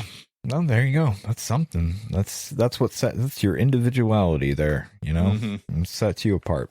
Yeah. But yeah, it's a pretty decent set. I the limited stuff I'm not like super. I think it's not a bad limited set. But it's not like my favorite one that I've played or anything like that. As the set itself, I think it's really neat, and I think they've done a really good job of like a lot. There's so many cards where you read it, and if you know the character and the stuff that or the thing that it's referencing, you're like, yeah, no, that fits. That's pretty cool that you actually got that to work that way. Or like, it's cool that you thought to make a fucking magic card based on the dumb fucking twist from Final Fantasy VIII. Like, why not? Like, that's great. Like, why would you do that? Why? I don't know, but that's great that you did. Yeah, it sounds like they really integrated it very well. Yeah, and other than that, it's pretty neat, and I'm really, like I said, that the full art like reprints of older cards thing is really fun sometimes, just to see, like, 'cause sometimes I'm like, oh, I know this character, and like I've seen this actual card, because a lot of times I'm reading, I'm like, that's just this one card, right? And then sure enough, yeah, it is. And it's that stuff's cool. It's cool when you open that stuff. Because I haven't opened an actual physical pack of fucking Magic the Gathering cards in a while now. Like, it's been years and years, actually. So the fact that stuff's just in there nowadays is like kind of cool to me. Like, it adds a little bit of an element. Very popular set, by the way. Apparently their best selling one. Tell. Yeah, apparently their best selling one, which is not a surprise to me at all. There's a big crossover there, and they're even when I was playing at the comic book store, like there was a thing I would talk about with people was like Final Fantasy stuff and shit like that. So I'm not surprised that this is a set that is very popular. Yeah. Good Square Enix is weird, and I know that they're not. Obviously they're involved here, but it's more of a Magic thing. But on one hand, they overestimate the popularity of Final Fantasy when their sales figures come into play, right? But on the other hand, they're constantly underestimating the popularity, because anytime that they'll do like a merch drop or something like that. They didn't even come close to meeting demand. No. Like, I'm still salty about the Uniqlo 35th anniversary shirt line, where like the day that those like went live, they were all sold out. Right. And it was 16 shirts. Right. And like, you couldn't get shit. Yeah. And then, like the physical versions of the Pixel remasters, where they were just like, well, we didn't think that anybody wanted these. It's like, what the fuck are you talking about? I don't understand. It's tough to call them on. So it's like, I wasn't surprised that the Magic stuff is doing like really well. Oh yeah.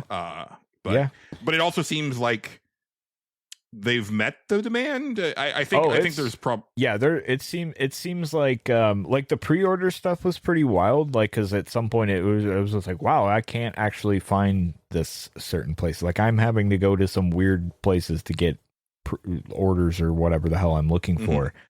Now it seems like I think it's because it's not on Square, it's on Wizards of the Coast or whatever, right? So they like seen the demand and were like, oh shit, no, we gotta fucking up the production of this. Actually, this is because like it sold out for a little bit, or like kind of pseudo sold out, and then all of a sudden, like a week or so later, like all of a sudden pre-orders were back up on Amazon and shit like that. Like, so it seems like they're at least doing some stuff on that, because like I said, it's their best selling set according to them, and I believe them. It's a thing, because I'm sure that like the other collab stuff like this, they only do it for a while, but this is a set that I could see like being a relatively evergreen thing that they could just keep selling for a while. Oh yeah, because people because of the crossover aspect, people will probably be interested in it, and just the art aspect of it, right? Like there's I'm not going to do it, but I have been tempted more than one time to be like, yo, but what if I just got like a box of these? Because like what am I going to do with them, right? Like that's always the thing. Yeah, and I'm kind of in that boat too, where I'm like, do I even need this? But at the same time, I'm like, but at some point, maybe, yeah, because I'm like, I still have all my old Magic the Gathering cards, not all of them. I think I gave a bunch of stuff away to somebody at a certain point when I was moving, because there was no way, like right. I was moving across the country. I was like, there's just no way you can take every fucking box of these with you. You got to get rid of some of this shit, man. You got to make a decision. But like I still have most of them, and yeah, so I don't know. I'm really looking forward to opening some fucking Magic the Gathering cards now. To anybody out there who's like a real hardcore Magic the Gathering fan, I'm not. I'm kind of right there with them, where I like Magic being its own separate thing sometimes, where it has its own lore and its own shit going on and own stuff. Like as soon as when they started doing the crossover stuff, I was like, that's kind of cute, but I don't really know. And then I learned it was like, oh, it's fine. It's none of it's legal and standard or anything like that. So you don't got to worry about that. It's just for funsies, for people that want to do all that. I'm like, okay, that's fine. And now that it is in that, it's kind of a little bit of a sore spot for like your real hardcore Magic the Gathering people. Oh, yeah, I get it. It's the problem of any really long running game. Yeah. Final Fantasy 14 has been going for like over 10 years now. And there's stuff in there where I'm like, okay, man, like, I mean, I love it, right? But when you got like the Regalia, the car from Final Fantasy 15, it's like, all right, so now I'm just driving in a fucking car, right? And now I've got like Cloud's motorcycle from Final Fantasy 7, or my big pet peeve is you're paying $12.95 a month to like be a character in this fantasy world. Mm-hmm. And your idea of like dressing your character up is to make them look like you're just a dude in the real world. Like, you really wanted to be in a t-shirt, jeans, and a jacket. It's in this fantasy world. Listen, Julian, it's an isekai, okay? You want to be an isekai bunny boy. Absolutely. Who wouldn't want to be an isekai bunny boy? I thought about it many times in my life. That's, right? Who hasn't? And there's like a new zone in the Dawn Trail expansion where I'm like, I've seen gear from there, and I'm like, I don't like anything of what I've seen of this zone or the stuff that's coming out of it, and it's kind of breaking like the lore for me in a way that I don't like. It's one of those things where like, I don't know, Magic the Gathering is one of those things. I always liked it, and I always check it. I always have like I feel like my yearly check-in with that game. Like, let's see what's going on here and mess around with something. Or maybe every couple years nowadays, and on Arena, just like I'll pop in, see what's going on. Maybe I'll get into it. Maybe I won't. And this is like the one thing where I was like, and I would see the crossover stuff because they did, like I said, they did the Lord of the Rings one, and I remember being like, I don't give a shit about the Lord of the Rings. Sorry, Lord of the Rings fans. It's fine. I'm just not one of those people that's like over the moon about that kind of thing. I just like those 3 movies. Yeah, they're fine. They're fine. Totally fine. I absolutely. I don't need to engage with the rest of it. Exactly. That's my exact thing. Right.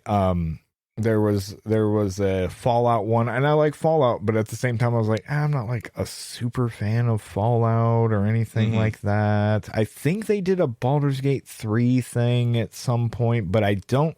Now that is a better fit. That is than a lot of that stuff. But I think that might have been Arena only. Anybody out there can correct me on that. I know I've seen the stuff for it on Arena, but I don't know if it was actually had a physical anything for it. Anyway, they did a Dungeons and Dragons crossover and shit like that. I remember at one point too. Wasn't a very good set. Once they started doing that, I was like, they're gonna eventually get me. Like eventually they're gonna find the thing that I'm like, okay, yeah, that's. And this was definitely the one where I'm like, God damn it, yeah, you got me. Yeah.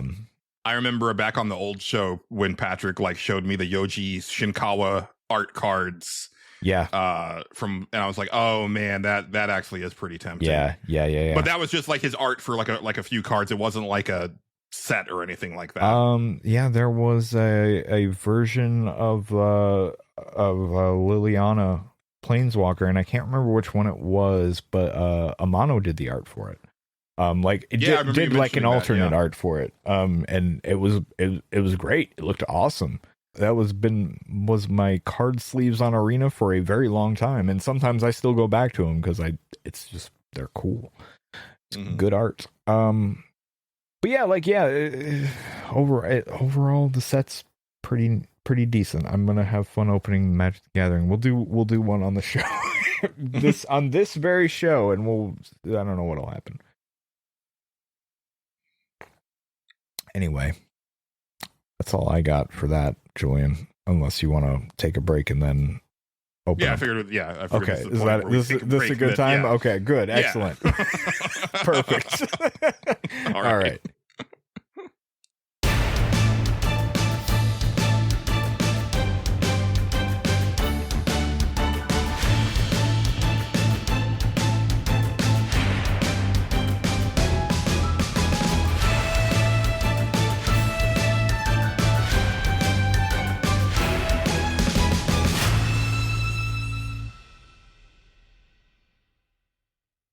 Well, now that he's gone, we can really wrap.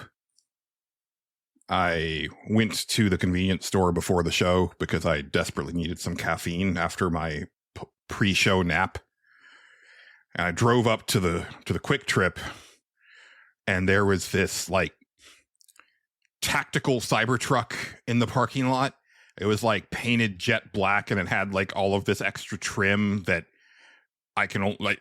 Tactical is the best word that I can use for it. It looked like a very try-hard version of an already try-hard vehicle.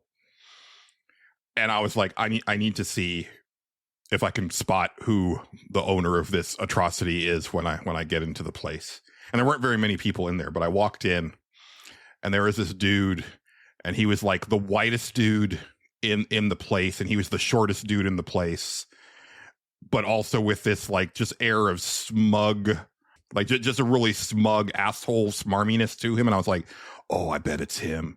Oh, it's gotta be him. And sure. And he was leaving. I was getting my drink and I was putting the lid on, and I was like, I need to see if that Cybertruck is pulling out. And fucking A, it was. I called it.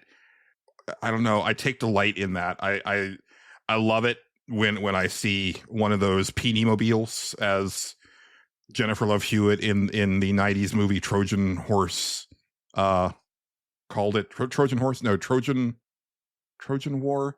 The one where Will Friedel's trying to get a condom for the whole night. It's a very fun late 90s sex romp comedy. I think it's Trojan War. Anyway, I've used the term Peenie Mobile ever since for those vehicles that are so obviously dudes that are compensating for something. And man, it's a stereotype for a reason. You could like, I've lost track of how many times like I've seen some dude like get out a really outlandishly over the top large truck, and it's like, oh yeah, okay. And if he isn't 4 feet tall, you know that he's making up for something else. But usually what I see is it's just very, very small men that are driving very, very large trucks, like ridiculously large, like super huge tires. Baltar agrees. And I'm going to eat this Reese's Fast Break because Justin is still smoking. This is what we do on the Stage Select. I'll probably edit out the parts of me actually just chewing because, you know, nobody wants that. But just know there was a part of me in the editing bay that thought it would be really funny to leave all the chewing sounds in. But based on the numbers lately, I'm starting to think that the things that I think are funny, most people don't. We're here. We're back. We're back. We're here. Welcome. Live reacts. We're gonna open a 14 card play booster of the Final Fantasy Magic the Gathering set. Yeah, let's doing your best ASMR version. Let's see if it'll actually work. I get weary about opening things, so here we go. All right, for some reason they open easier from the bottom sometimes. Sometimes it's the bottom, sometimes it's the top. So we get this. So we get token. There's always like either a token or like a full art thing. This one is represent a copy of something else. That's interesting. I've never seen that token, but usually it's a copy. It's a copy token, and then there's a hero token on the back of it. They do like 2-sided tokens now, which I really appreciate. Actually, it used to be like a 1-sided token, and people used to trade for just tokens. They wanted like tokens of shit because like they had their own art, and there was like unique ones and stuff like that. So people would like seek that shit out. That just represents like a character or it's some. We might get one, we might not, but sometimes like if a guy or a spell will create a token instead of just an actual creature, and those operate slightly different than like if it was an actual card in your hand. Like if you bounce a token back to someone's hand, it's not an actual card, so it just disappears forever, if that makes sense. So they're a little bit easier to deal with. Anyway, we have Dwarven Castle Guard. Ooh, lolly ho. Yeah. It looks like this. I don't know if you can see it, but we'll try to do this. I can't really see. Oh no, I think that might be the 14 version. Might be. It's hard to say. Does he have like the VV eyes? Yeah. Yes. Yeah. Okay. I think that's either a Final Fantasy 14 version of it or a Final Fantasy 4 version of it, because the 14 version is referencing the 4 version. Right. Okay. So we have that. Well, and I guess also the 1 version, because they also appear in Final Fantasy over here. We have Thunder Magic, which I actually like how these work, because they like level up kind of depending on how much mana you dump into them. So they're like 1 red mana is just Thunder Magic. It deals 2 damage to a creature. Thundara is the next level. You add more mana. Thundaga is the final level, and that does more damage. But yeah, I don't know if you can see the art there. Yeah. It's lightning. Where do you fall on that naming convention? It was lit in the original translation, then it was Bolt on Final Fantasy 7. And then 8 was where we started to get the actual like correct Thundaga. Yeah. I mean, I remember. I'm a Bolt 2 man myself. I was gonna say I used to like when they had numbers attached to them. I don't know what it is, but that when they started doing the like Thundaga and stuff like that, it's not that it's bad or anything. I totally get it too, but at the same time, we have. I also do as I go here. Once we get through the whole thing, I'll do what I would draft first if I was drafting this set. We have Resentful Revelation, which is basically to explain what it's going for here is basically Sephiroth in the Nibelheim Mansion library, basically. So, nice. Yeah, it has flashback, which is quite good. This card's actually pretty good. These are all our commons. We have Blitzball Shot. Which is is it from the CG of Tidus coming out of the water ball about to do the flip? It is actually Waka in the art. I don't know if you can see it, but yeah, it's very watery. Next we have Combat Tutorial. Yes, they made a card for the tutorials. Nice. It's actually a really good card. This one, it's all it is you draw 2 cards, but it also puts a +1/+1 counter on a guy, and it's 3 mana. That's fucking nuts to me. Because used to like 3 mana draw 2 is kind of par for the course, but the fact that it adds that to it, I'm just like, that is true power creep in Magic. But that is actually Tidus in that one, which is interesting. Next we have a Magic Pot. You can draft a Magic Pot. It's a goblin construct, which is fun. You gotta feed it an elixir, right? So you get the pretty much. These guys kind of suck. They're kind of like last pick kind of guys. If you absolutely need a Magic Pot, you can do that. So this is kind of fun. We have opened a full art card. It is Golbez Clad in Darkness. Ooh. And this is actually a reprint of an old card called Sir Conrad Sir Conrad the Grim, right? I don't remember what set he's from exactly, but I do remember that card. Looks like that. Oh, nice. That's pretty cool, yeah. Oh, I haven't talked about it on the show, but I continue to play Final Fantasy 14 with my friend on Saturdays. Absolutely. And we've gotten to the part in the Endwalker patch content where it's us fighting Golbez and his 4 minions. Okay. That's and cool. Man, like the way that they realize those characters is so fucking cool. Hell yeah. The next thing that we need to do is fight Rubicante, which I always said Rubicant when I was a kid, but like now I understand that like they're all supposed to be they're originally supposed to be all Italian names.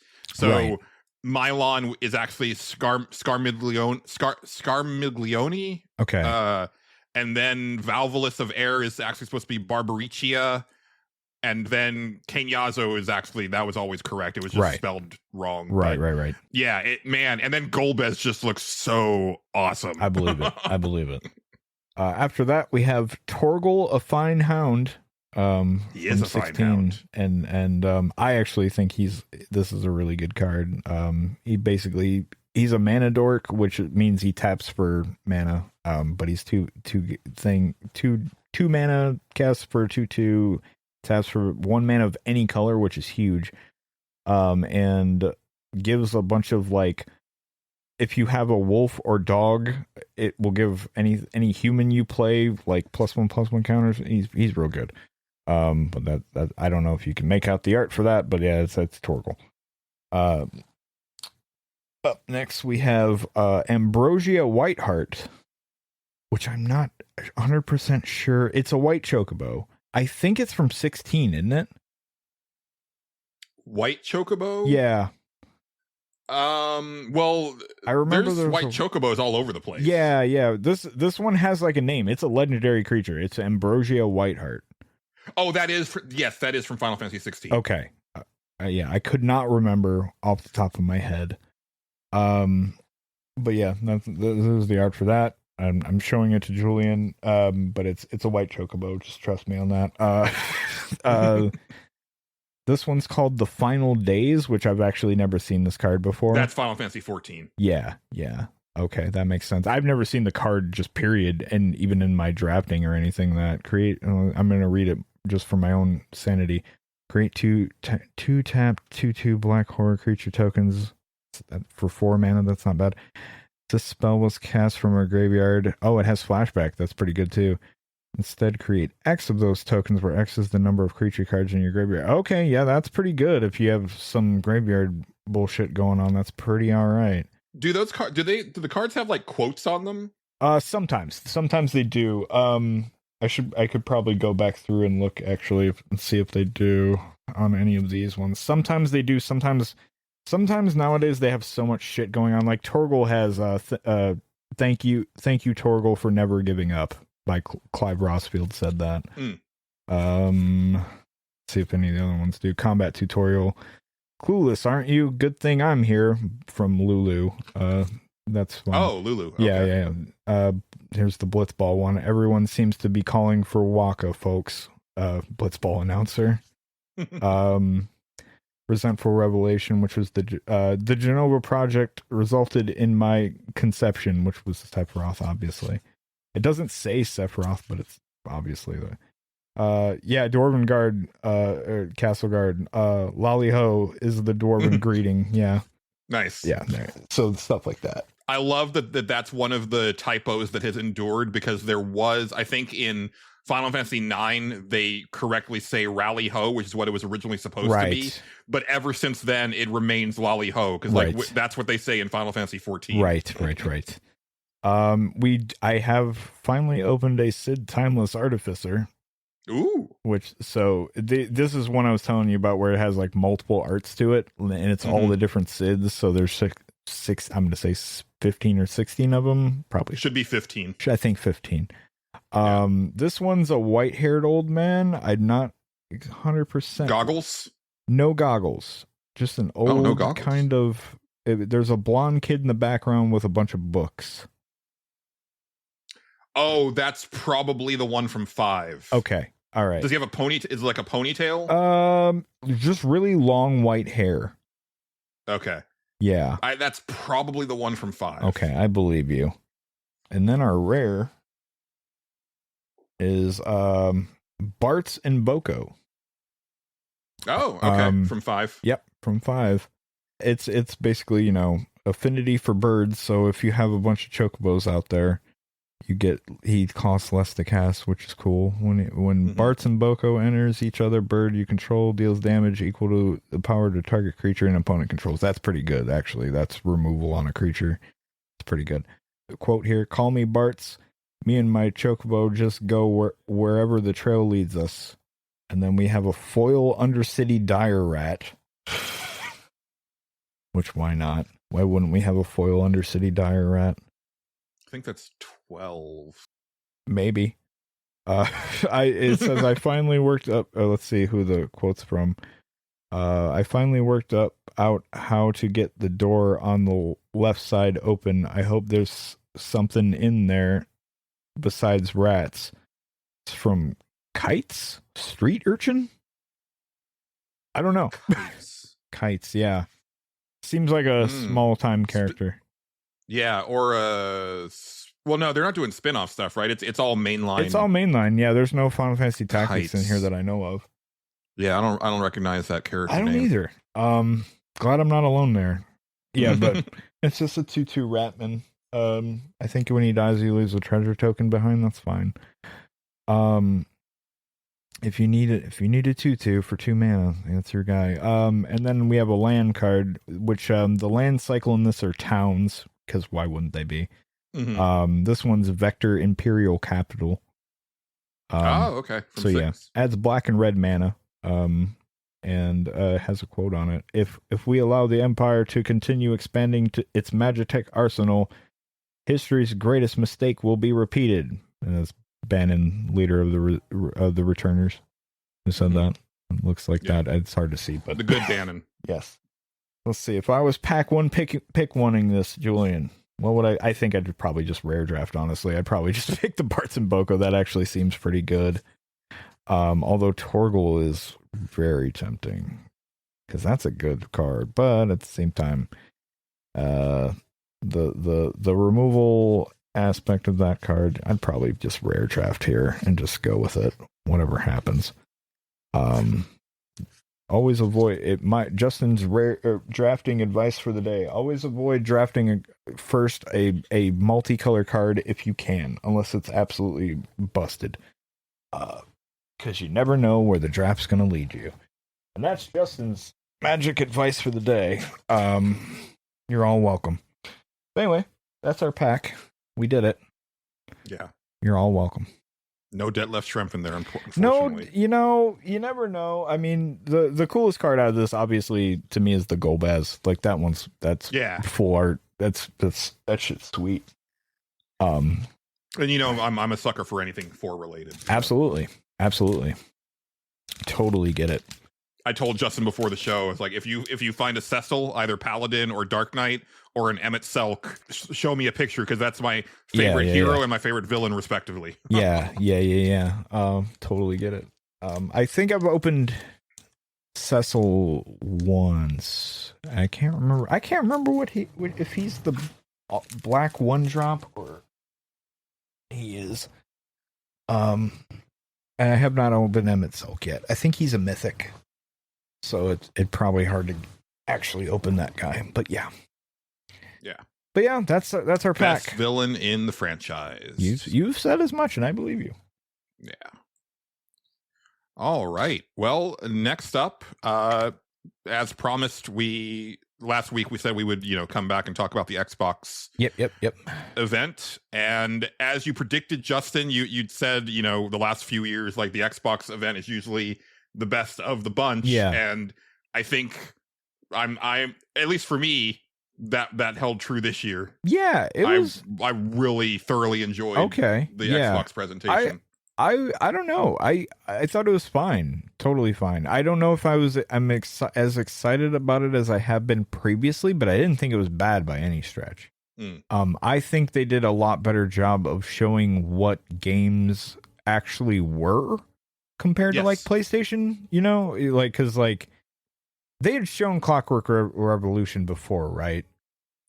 Yes, but it was just like a story / phone trailer. Yes. And now I was like, oh, now I have a much better idea of what that game is, and it actually looks like kind of interesting.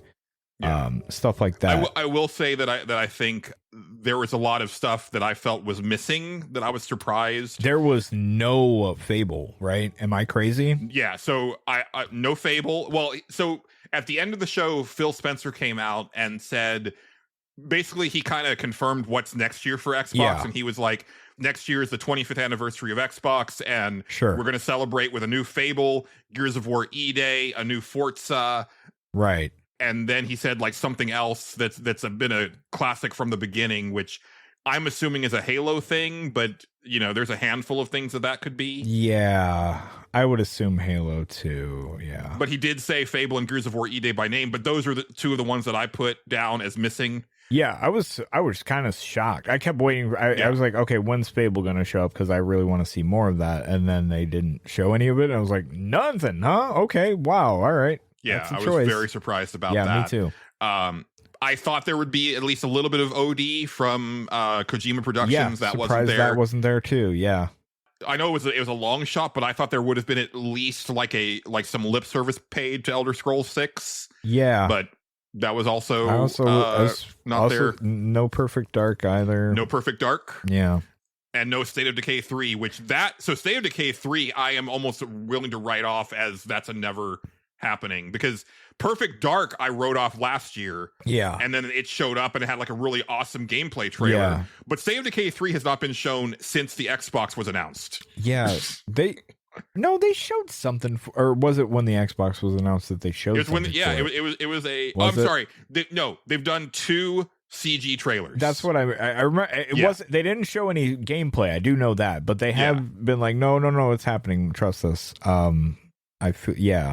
But that's been it. Yeah. I'm kind of surprised they haven't shown anything for that too. By the way, that's unless that's their instant classic that they're gonna show off. But that's not it. That hasn't been with them from the beginning. That's true. It hasn't been with them since the beginning. So yeah, that's I guess that's the thing. It's gonna be Solitaire. Right, like before the Xbox, even before the Xbox, there was Windows and there was Solitaire and Ski Free. Yo, you joke. I'd be pretty fucking hyped for Ski Free. I'm just gonna tell you right now, that'd be pretty fucking all right. They should do that. I'd be into that. I will say that the show started a little bit soft. Only because I already know that I want Outer Worlds 2, and they started with the trailer for Outer Worlds 2. They did start with that. We also knew that there was going to be like a full-on Outer Worlds 2 direct after the presentation. I kind of agree with you on that, because I remember seeing him and being like, okay, this is Outer Worlds 2. And I remember like being surprised because knowing that, at the end. Yeah. Outer Worlds 2 is the Xbox's punching bag the way that Horizon is Sony's, where it's like, I don't understand why people seem to delight in tearing it down. It's a really strange thing to me. Right. Because we both loved I thought the first one was really great. Yeah, I really liked it. And I watched about half of the Outer Worlds 2 Direct, and they seem to be making all of the right calls as far as like what to improve on. That's good. A lot of it is really geared around like the character that you're building and like the way that you can get through scenarios, and even little things like they showed a part where like there's this like malfunctioning door, and if you have like enough strength you can force it open, or if you have enough tech you can like jury rig it to open up, fix it, right? Like little things like that, like taking into account like the various builds that you can do, and obviously like a lot of dialogue choices and stuff like that. Right. So I'm gonna go the complete opposite of my Outer Worlds 1 character, who I played a complete moron. Yeah. I'm gonna go like super smart, relying on like stealth and gadgets this time. Yeah. There you go. I think it's looking really good. Again, it was like a known quantity and it's coming soon, so it wasn't really the best way to open the show. Yeah. And then the follow-up was a really bad, like I was like, oh no. What was I'm glad you have like it in order right now, right? Yes. Oh, let me send you this so that you can follow along. I'll send you this blow by blow that I have. Much appreciated. Once again, shout out to Games Radar for like live blogging the thing. Right. It was High on Life 2, Justin. Oh yeah. And it was one of the weirdest trailers I have ever seen. Because it was designed to look like gameplay, but it was complete CG bullshit. Right. And I did not understand the purpose of that. Yeah. I guess what you're supposed to take away from it is it's high on life, but there's like you're rollerblading or something now. I don't know, skateboarding. Yeah, I couldn't tell if that was supposed to be like core to the gameplay or if that was just like a thing. I guess looking at this, like I guess you are skateboarding as part of a mechanic. I couldn't figure out if it was because I kept looking at it. And I was trying to figure out what it was. I was like, there was a game that had this, and it was really bad. Because I was watching this. With my friend Kim, because we watched the PlayStation one. I was like, all right, well, let's watch the Xbox one too. Why not? And so I was over there, and we're both watching it. And she's like, "What is this?" And I'm like, "Okay, there was a game that looked like this, and it was really terrible." Or at least I didn't want to play it, which was made by the Rick and Morty people. It looks like this, but I don't think that's what this is. I kept saying that. I was like, I don't think that's what this is. And then it got to the end. I was like, oh, it was what that was. All right. Well, I thought the second that you saw the knife with eyes that you would have been. I should have known that it was that. Yeah. But I was like, oh, there's no way they made a sequel to that game. Why would they do that? This fast. Well, I guess we don't know when it's coming out. Right. But, well, no, actually, did they say when it's coming out? Oh, it's hard to say.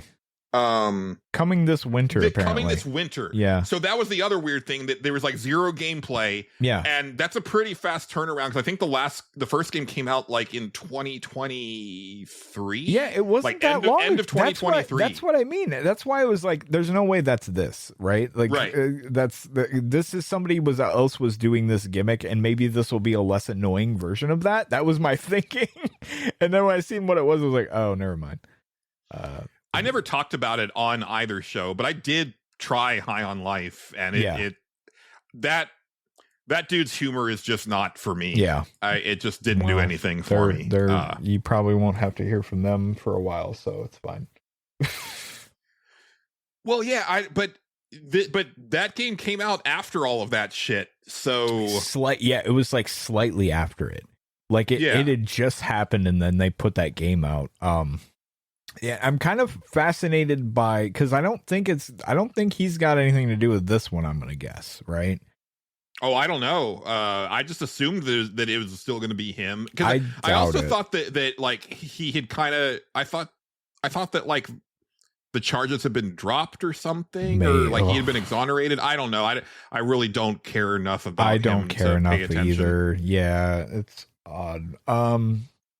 Yeah, I don't hate Rick and Morty stuff. It's one of those things that, like, that show has its moments, or had its moments, that are pretty good, but it's never been like fully my thing, or anything like that. Sometimes when it hits, it's funny. When it doesn't hit, like there was one bit that they did that I was like, this is a great bit, and I hope they do it every season. And then they made a point of it the next time to like, yeah, we're not doing that anymore. And I was like, why? That was the best part of the show. That was the one thing. That was the one bit that I was looking forward to, and now you've gotten rid of it and replaced it with something that's not even near as good. So I'm kind of done here. But yeah. Next, they unveiled the big rumored portable Xbox. Yeah. Which I was kind of surprised and a little disappointed that it's not like an Xbox designed in-house thing. It's an Xbox branded ROG Ally. Yeah. Yeah. But I gotta say, so when I saw it, I was like, dude, if I didn't have a Steam Deck, this is what I would want, because it's kind of what I was hoping it would be, which is a portable Xbox that allows, but it's designed to let you use every storefront, like just out of the box. So you can do Steam, you can do Itch, you can do Blizzard, like whatever. And that's really cool. But then, because they didn't announce a price, and then I saw what a ROG Ally goes for, I was like, oh, never mind. Yeah. Because like those suckers are going for like $900. Yeah, we'll see how that thing shapes up, for sure. I think it looks really cool, but I'm happy with my Steam Deck, and I did laugh that they were playing Silk Song on it. That was a good bit. I rewatched it with Pat. Yeah. And he was like, that's genius, that because that's all people are going to be talking about.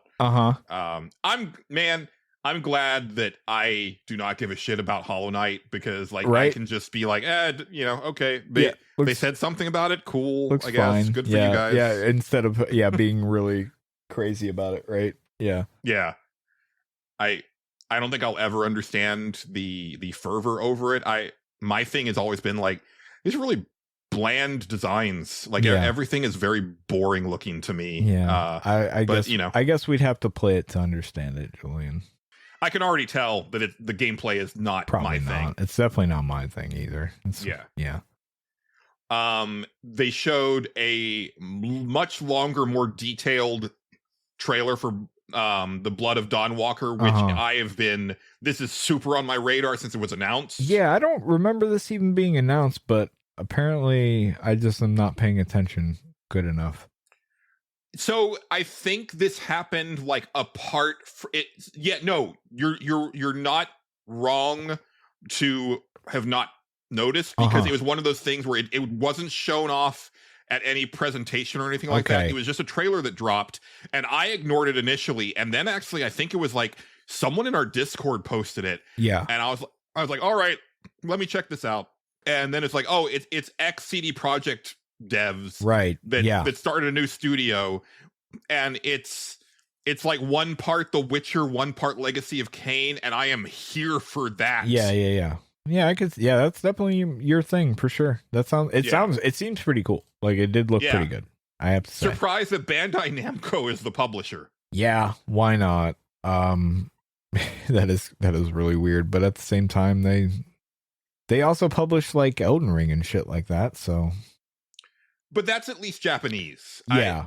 That's kind of my thing. This is like a super Western I didn't RPG. Really think about it. Yeah, I didn't really think about it that way. Yeah, you're right. But I get what you're saying, because I think sometimes people, it's easy to think of Elden Ring as a Western made game because it has very Western design sensibilities, but then it's like, oh no, this is very obviously right. A Japanese made thing. Yes. Super Meat Boy 3D, don't give a shit. Although I did love the gotcha moment of a green pipe coming out of the ground. That was like, fun. Wait, there have been collaborations with Nintendo and Microsoft. Yeah. So like, I was like, are they going to put Mario and Rabbids on the Xbox? That'd be insane. That'd be nuts. Yeah. No, they didn't do that. It was just Super Meat Boy. I don't care for splatformers. I think it is pretty interesting to make a 3D platformer out of that. Yeah, it's an interesting idea for sure. Yeah, it's not my thing either. God knows I'm not a big platformer guy. So, but yeah, like, interesting idea for sure. Yeah, that was fun to explain what because I was sitting there looking at it. I was like, oh, I'm pretty sure this is a Super Meat Boy game to my friend, and they went, I'm sorry, what is the name of the game? And I was like, oh yeah, Super Meat Boy, it's a thing. It's a whole thing. Yeah. They showed more of Ninja Gaiden 4, the game from Platinum, which I will reserve judgment until that game is out, because there's good Platinum and bad Platinum, and I was never a fan of the original Ninja Gaiden 3D games. Yeah, I've never liked the way they felt or the shitty camera. Right. Oh God, yeah. If they can fix a lot of that stuff, though, it might be something worth trying out. So yeah, if this is good Platinum, yeah, absolutely, I'm into it. I'm more interested than I would have been if they weren't involved, though. Does that make sense? Because if they weren't involved in it in any way, and it was just like, I don't know, Koei Tecmo's doing it, I'd be like, they're probably, I don't know about that. That's probably not going to be good, because like I said, I was not a big fan of the original games either. Yeah, I mean, to Team Ninja's credit, right? They've done games that are easier, like not easier, but because the camera is the big thing for me on those games. For sure. Yeah. I have never understood how those games were so popular when enemies can literally attack you from off camera. Yeah. I think that's like unforgivable in a third person action game. Right. But the fact that the Neo games don't do that, Stranger of Paradise doesn't do that, I'm like, all right, I could see them taking another stab at this and actually like doing it like a much better version, but also like I would worry about like, oh, if it's just like another Neo but Ninja Gaiden, right, with the loot system and all that shit. I'm not sure if I'm into that at all. Right. So yeah, it's tough, but I don't know. It might be okay.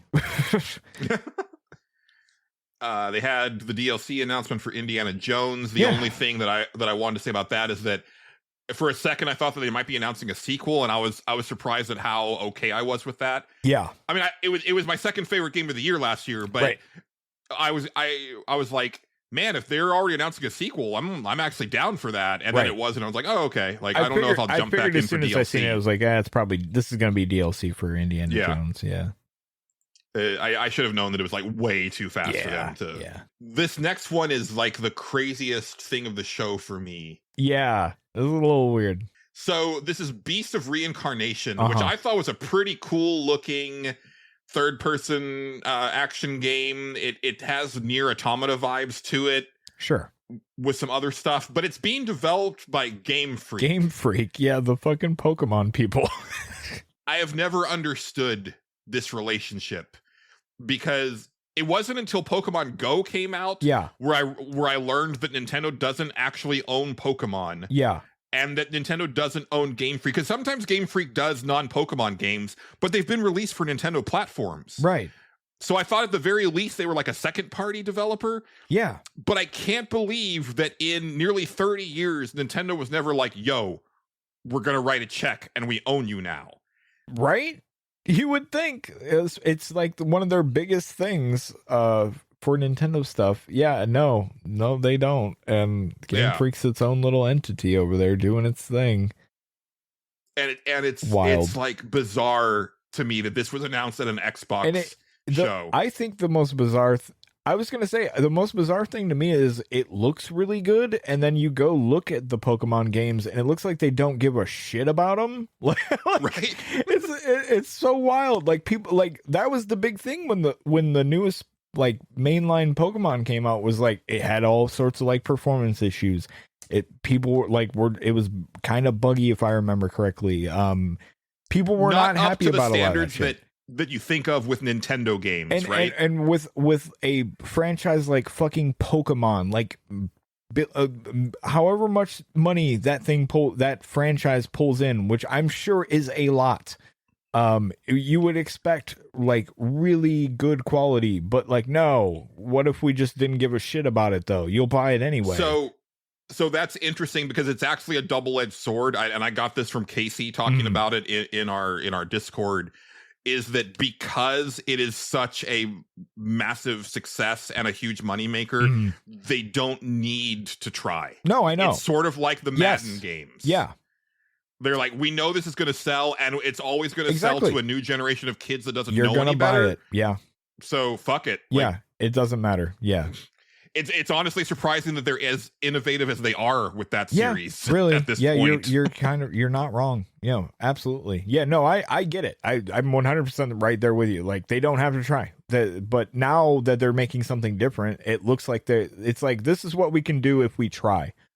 Yeah, and this is absolutely on my list. Yeah, it looks neat. And I want to say I don't think that was the other really crazy thing about this.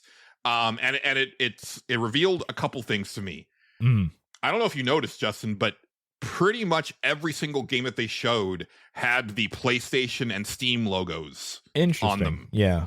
Like, mask is off. They're basically like, yeah, no, we're basically a third-party developer at this point. It seems that way. But yeah. But you're going to get to play it on Game Pass if you have an Xbox. Right. But the other thing that I thought was very interesting is that there was only, I think, one game that had the Nintendo Switch logo on it. And it was only the Switch 1 logo.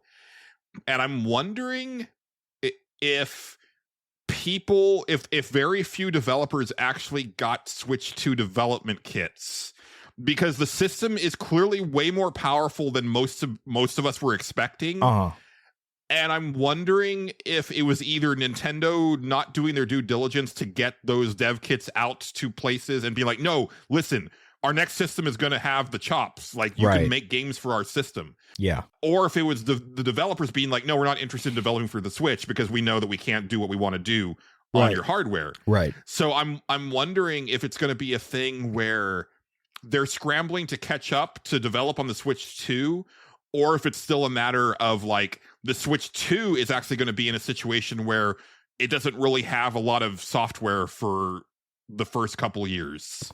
It could go either way. Because people were not expecting to develop for it. Yeah, I could definitely. I mean, right now there isn't much for it, right? Like, no, there's not. Yeah, so hard to say. It time will tell. Basically, that's my answer there. Time will tell. Yes. Yeah. The next thing was heartbreaking. Oh yeah. It was the Clockwork Revolution trailer. Okay. Which was like it was a long ass trailer. It really was, yeah. And it looked incredible. Okay. And it looked done. Uh-huh. And I was like, man, I'm expecting them to say, and it's out in September. Right. Then it did not even have a release year. Yeah. And it's like everything else had like at least a release year, if not like an actual release date. Yeah. And I was like, oh, but I want that now. I was gonna say, I really, when you said heartbreaking, I was like, oh, you not like that? Because I thought that game looked pretty cool. I fucking loved it. Yeah, Justin. I thought it looked awesome. It's heartbreaking because I can't play it anytime soon. I really liked it. I was like, that was like the one thing of this was my thing of this presentation, because I was like, because I remember them showing it off, or like the teaser thing, and I was like, okay, sure, yeah, that might be neat, but you didn't really get a sense of what the game was going to be. And then when they showed as it was going, I'm like, okay, all right, and then like like the character creation stuff, and I was like, okay, it's an RPG, all right, yeah, no, okay, man, I'm into that. The presentation of that character creation is. Yeah, it's great. Glorious. It was really good. And then like as they're getting more into gameplay and they're doing like time stop shit, and I'm like, okay, yeah, this seems pretty fucking all right. I'm into the customization of the weapons. Like, it looked like a finished ass video game. Yes, it really does. It really does. I was very into it the entire time. I was like, okay, I want to play that. Great. That looks awesome. Great sense of humor to it. Yeah. Showed like some cool like dialogue choice stuff. Yeah. Very, very promising. It's BioShock by way of Outer Worlds, as far as like it's more of an RPG than a BioShock game, right? But still has like very strong BioShock vibes with like, you have the time powers, you have like the the steampunky style weapons, and man, it I was looks into it. So cool. Yeah, I'm into it. Yeah, this was my favorite thing that I've seen. Absolutely.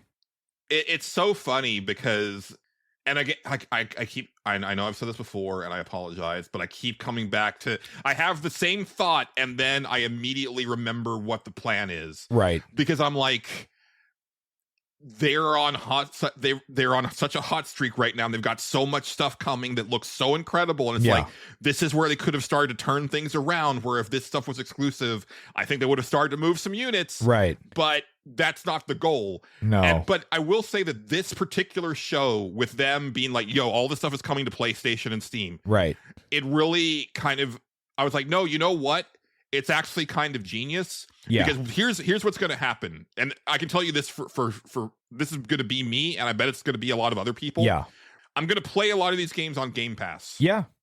And then if I like them enough, I'm going to buy them on the PlayStation 5 physically. Yeah, absolutely. I mean, and then you have other people that are like, well, I don't have an Xbox, but I'm going to buy it on the PlayStation. Right. So like, it's probably the best thing that they could have done for themselves, being this far behind. Like, I think ideally there was probably no way of them ever truly catching up. But again, I think that if they had stayed, this was only on Xbox, like I think they would have started to right the ship a bit, because this stuff is looking fucking hot. Yeah, and I think another aspect of them selling Game Passes is now, I think what was it, Outer Worlds 2 that came out on Steam, and people could see that it was $80, and $80, yeah. So yeah, it's the first official game from Xbox that is $80, because they did say that was going to become a price point. Yeah, I think it's the wrong game to do that for. I do too. Outer Worlds did fine. Like it found an audience, but I don't think it was never like a super popular game. No, it was absolutely not. I think it's almost shooting it in the foot a little bit. Oh, it absolutely is. But at the same time, when the thing does come out that is $80 and people want to play or whatever, the Game Pass is right there, and it's a little cheaper to do it that way if that's your strat, you know. Really, the smart play would have been the game that they ended the show with, which we'll talk about. That would have been the smart one to do the $80 price point for. Yeah. I can agree with that wholeheartedly, and they might, and I don't know. I'm sure it will be. I was gonna say, I'm sure it will be. I'm sure there's. I'm just saying that should have been the first one, right? Yeah, and not Outer Worlds. I think you're right, because Outer Worlds still needs to try to find an audience. I mean, it has one for sure, but like not as big as any. I think it would have found a bigger audience at like a lower price point. I agree, 100%. Even honestly, $59, like not even the $69 that a lot of the games have been. Yeah, no, I agree with that. And then they kind of came, Matt Booty came out, fuck him. But, I said they did talk about, how big a year Obsidian has. And fucking A, man, they also announced that Grounded 2 is going into early access in July. And it's like, God damn. Yeah. What are they feeding those on some guys wild over shit. there? Yeah, they were like, oh, and Obsidian has one other game. I'm like, as it's going, I'm like, oh, it's Grounded 2. Which again, I was watching this with my friend who doesn't know video games like almost at all, and they're just like, how do you know all of this? I'm like, oh, it's you watch all this shit, you start to get it. I don't know how to explain it. But yeah, goddamn, they're putting out a lot of games over at Obsidian. They really are. Yeah. And, I wanted to play Grounded 1, but I remember hearing that it was like pretty unforgiving if you wanted to play it by yourself. Mm-hmm. I'm kind of hoping that this one fixes that, because the game looks really cool. It's very interesting to me. Very interesting idea. Yeah. Yeah, it's a survival game with more of a story and more of like a thing that's propelling you through the progression of the mechanics. It's Honey, I Shrunk the Kids too. That's fun. Yeah. That's a fun idea. Yeah. So I'm looking forward to checking that out. Yeah. Next up was a deeper gameplay trailer of Chronos: The New Dawn, which is the Bloober Team horror action game. Right. Which is actually looking really good, and it's coming out this year, which I did not expect, because I think they just announced it recently. I was going to say, I barely remember this getting announced now that you mention it. I think it was at the Game Awards. Might have been the Game Awards. It's been long enough to where I've forgotten it existed, so like, yeah. Mm-hmm. It looks cool, though. It looks neat. I'm not a horror game fan, but yeah, it looks neat for sure. Yeah, and I'm still fairly leery of Bloober Team based on their previous stuff. I know the Silent Hill 2 remake was really good, but I haven't played it yet. But they have a source material. They have a thing that they have to do. Right. And their original content, the stuff that they make, is not been super great at all. Yes. So this one, this one's under the gun for me, because like, Silent Hill 2, it's easy to remake a game. Like I especially when you have like it's a very sensitive property in Silent Hill 2, and they got that right, and I'll absolutely give that to them. But like, now this is a thing you wrote and did. So, and you don't have a great track record with that stuff. So, yeah. Quick aside, because I don't know if you caught this, but there was a Konami show on like earlier this week, and they showed more of Metal Gear Solid Delta, which the main thing there was that they had already shown that the Ape Escape crossover mode was back for PlayStation and PC. Yeah. But if you're playing it on Xbox, it's a Bomberman crossover, which actually looked cooler. That's cool to me than the Ape Escape one. Yeah, that's great. Actually, I love Bomberman. Yeah. I'm kind of into that. Yeah, you should go check out a gameplay trailer of the Bomberman mode. That's fucking cool. It's pretty fun. That sounds great. But they went deep on Silent Hill F, which they were kind of talking more about like the story and stuff like that, and why they set it in Japan. It sounds very cool. I'm definitely a lot more interested in it. But the other thing is that they announced that a Silent Hill 1 remake is in the works from Bloober Team. Okay, why not? Yeah, Why not? Yeah. You have to start there before you have to start at 1 before you can do 3, which is the one I think a lot of Silent Hill fans would want. But you have to do 1 first because, or else 1 is the one that deserved a remake because it's a PS1 ass game that needs. Yeah, it really does. Yeah, yeah. Say what you will about the HD remaster of 2 and 3, but they're at least playable on more modern hardware than some extent. Silent Hill 1. Yeah, for sure. Been. Yeah, for sure. I can agree with that. Oh, dude. And the other thing that was so fucking frustrating about that Konami thing, because it was like, hey, they're back. Like they're doing in-house stuff. Yeah. They've got good for them. They've got their franchises coming back in smart ways. Yeah. They're publishing interesting third-party stuff. Like they showed more of that Darwin game with the octopus. Okay, I think I remember. Looks really cool. Yeah. And then they brought the team out that did the Suikoden remasters. And talked about that. It's coming to Switch 2. Okay, good for them. Great. And then they showed a new Suikoden game. A new one? And it looks so gorgeous. And it's a free-to-play mobile game. But you can play it on Steam. So I don't care. If the free-to-play hooks aren't egregious, it might still be worth checking out. No, I'm good. I don't anything like that. I'm just like, no. I know. And it's like, dude, it looks like Octopath Traveler 2. I bet it does. I bet it looks great. Why couldn't you just do that? Why couldn't you just make a real ass video game? Yeah, no. What if it was free to play? And to rub extra salt in the wounds. Yeah. It takes place in all of the it's in the area from Suikoden 1. Like they showed Greg Minster and Rockland. It's not gonna be a fucking Suikoden. I can tell you what this game is already just thinking about it. It's like, okay, how would we make a free to play Suikoden game? Okay, well, we have 108 stars or gotcha. Yeah, basically, you don't even need 108 stars. It's just like, okay, but what we need everybody to come together for this one big threat, and we have time powers because that could be a thing totally we could do. So we need to bring everybody in, but in order to activate the portal, you need to use your credit card.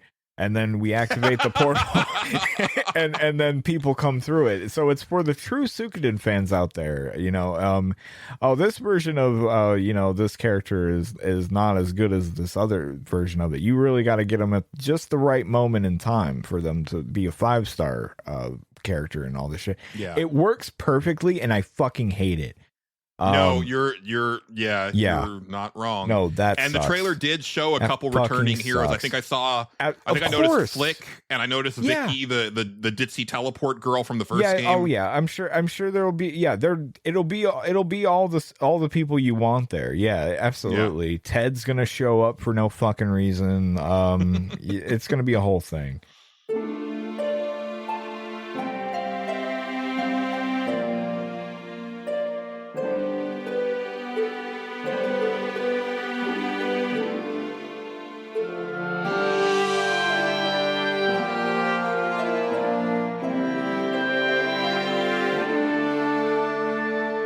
But anyway, that was the Konami thing. I figured you hadn't had a chance to look at that. No, I hadn't. I'm glad you updated me. That is heartbreaking. That fucking. Oh, I'm kind of mad right now. Actually, that's really pisses me off. They showed a trailer for the next expansion for Elder Scrolls Online, it's our yearly check-in on the Elder Scrolls Online, so we have to do it. And the only reason that I brought it up, and so this is going to be the other side of that coin that I talked about earlier about a long-running game series or online game having to get really weird with shit and kind of like breaking a lot of the lore. Where I mentioned Final Fantasy 14.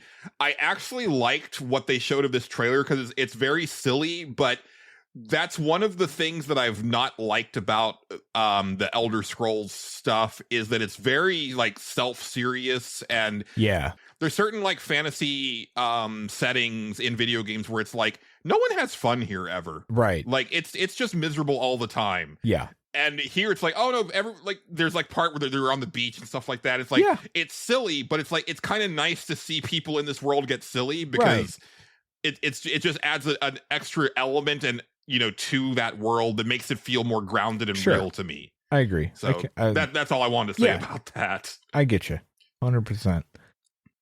as much as I love the Elder Scrolls, I don't care about the online version of it. No, neither Yeah. do I. Yeah. Yeah, Some of that stuff I would like to see in Elder Scrolls 6. I agree. That would be nice. Yeah. Yeah. Don't Nod announced yet another video game. They And sure they're did. like they're like Obsidian, where it's like, what are y'all feeding your devs over there? I don't understand. Who knows? But this is interesting because it looks like they're taking like the climb mechanics from Jusant, which came out like last year or the year before. I think it was last year, the year. Yeah, I can't remember exactly. And turning it into like, more of a sci-fi setting. It looked cool. Looks I'll neat, play yeah. anything that Don't Nod does. Yeah, I'm just kind of amazed. yeah, I wasn't super fascinated by it, but it looked okay. Yeah. Yeah.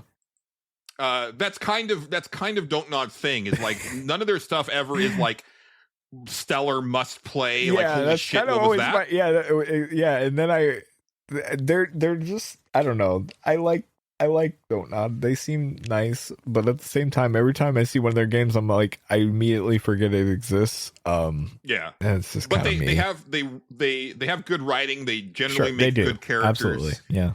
I'll give them And I that. like the fact that they have not been shackled to the Life is Strange formula, because that was the thing that took off for them. Yeah. But they've still been able to do stuff like this, or Jusant, or Banishers, which Banishers, I didn't yeah. finish, but I really liked Banishers. Yeah. I think it's absolutely worth playing. Right.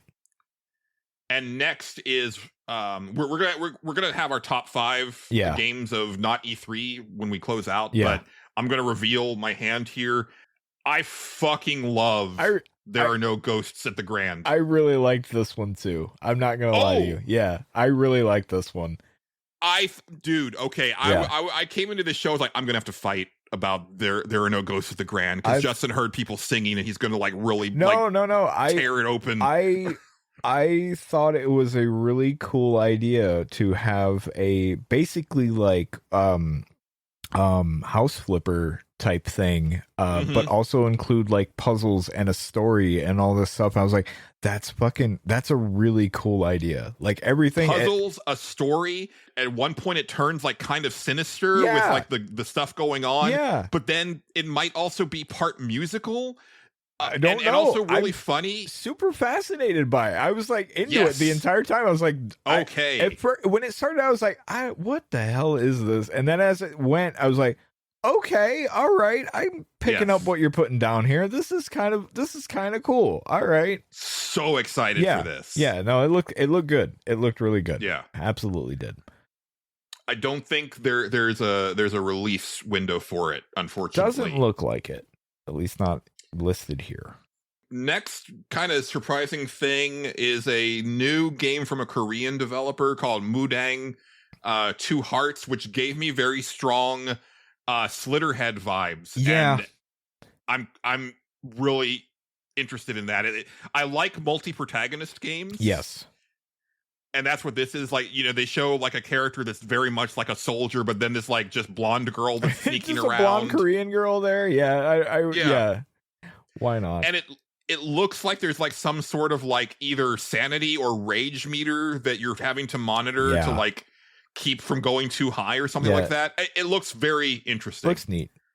I want to see more. It gave me just enough, but I need to see more. This next one, I'm just going to bring it up because Justin, have you heard of Planet of Lana? No, okay, thank God I'm not alone, because I thought I was going nuts, because they're like, Planet of Lana 2, and I was like, what was there a first one? I've never heard of this game in my life, and it's here it is. Okay, you're okay. Confirmed then, because Nextlander hadn't heard of it either. Okay, I feel better. No, you're not alone. I even said that while I was watching it.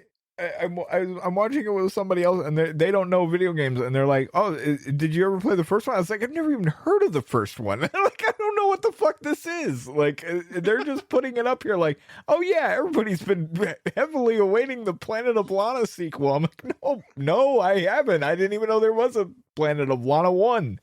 Yeah. Oh boy, it looks fine. It looks like tradition, like your typical indie puzzle platformer. That was immediately the vibe I got. Was like, it looks like one of those Inside or whatever the fuck, those kind of games. Yeah. I'm skipping forward because there was like a bunch of stuff that I personally don't care about. If you Fallout want to bring it up, 76, solo leveling game. That's an anime people like. yeah, Are you going to talk about an emo?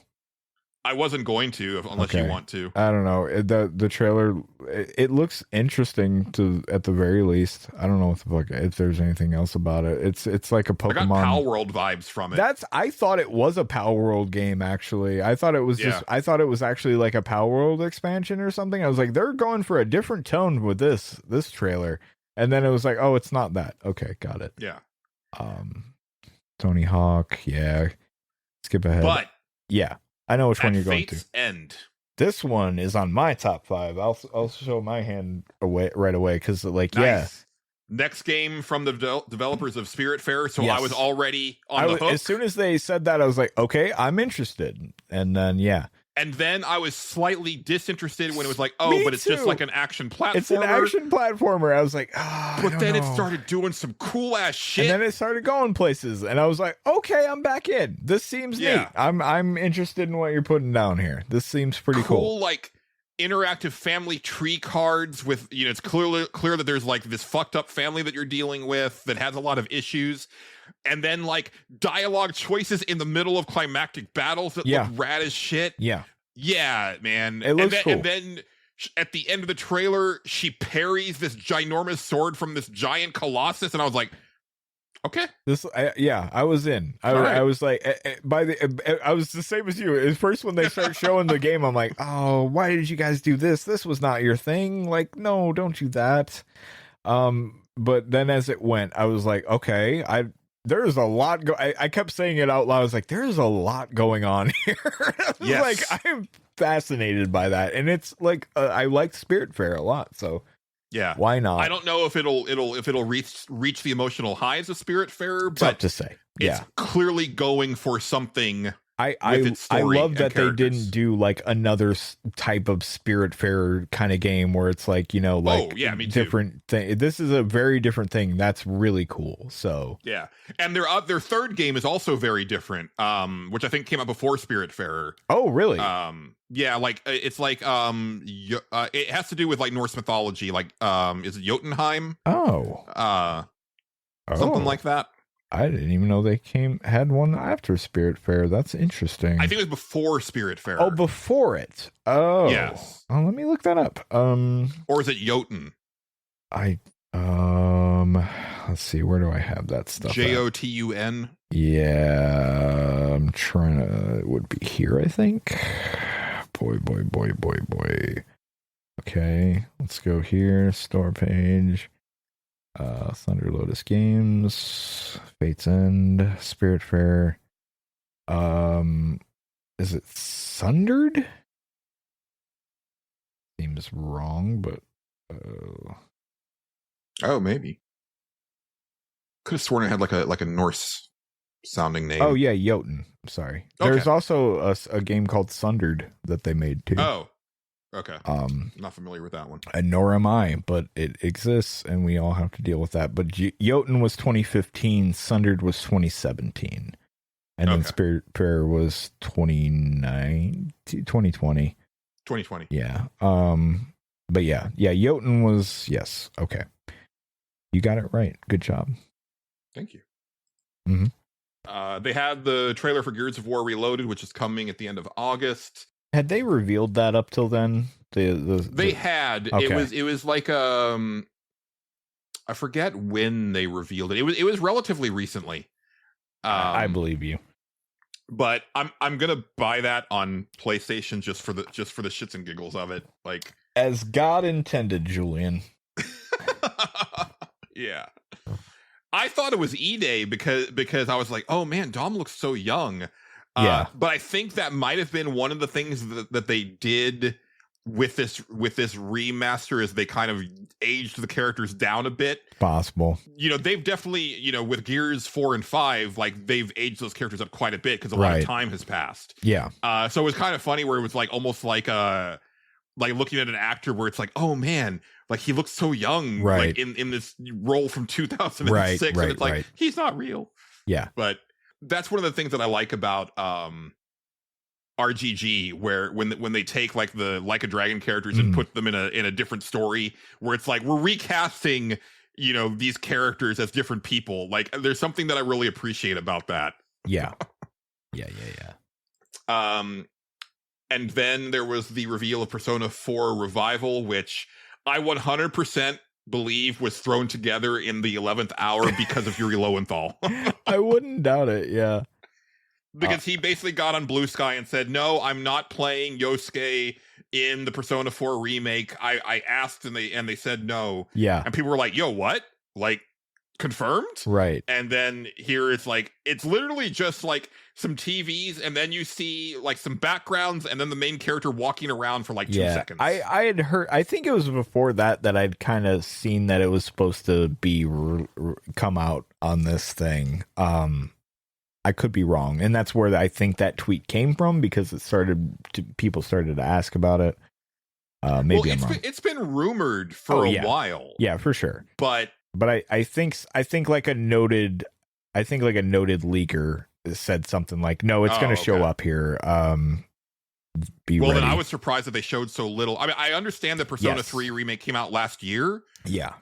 But I kind of was expecting this to be like, oh no, we've got like a beefy trailer and it's coming out next year for the 30th anniversary. It's kind of wild. Yeah, because it was very bare bones. They just basically, no, we're doing it. It's going to happen. Yeah. And I've also, I was expecting that, and also Persona 6. Yeah, well, it's from what I get, gathering the crumbs of the internet shit is kind of, no, you don't want to do that all the time. It's real messy. But from what the trailer was kind of like bare bones for sure, but at the same time, apparently it's fairly far along. They just didn't show much of it or something, but it's hard to say. Weird. Yeah. Yeah. If that's true, that's really weird.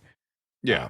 But because the last few years, like Atlas has been a pretty big presence at the Microsoft stuff. I agree. And but even all that said, I'm happy that I did not play Persona 4 because now I go, just wait for this. Me too. I was like, it was a wise decision for me to abandon my playthrough for this year. Yeah.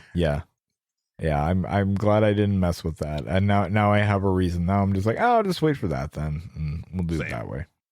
And then I was so disappointed. Okay.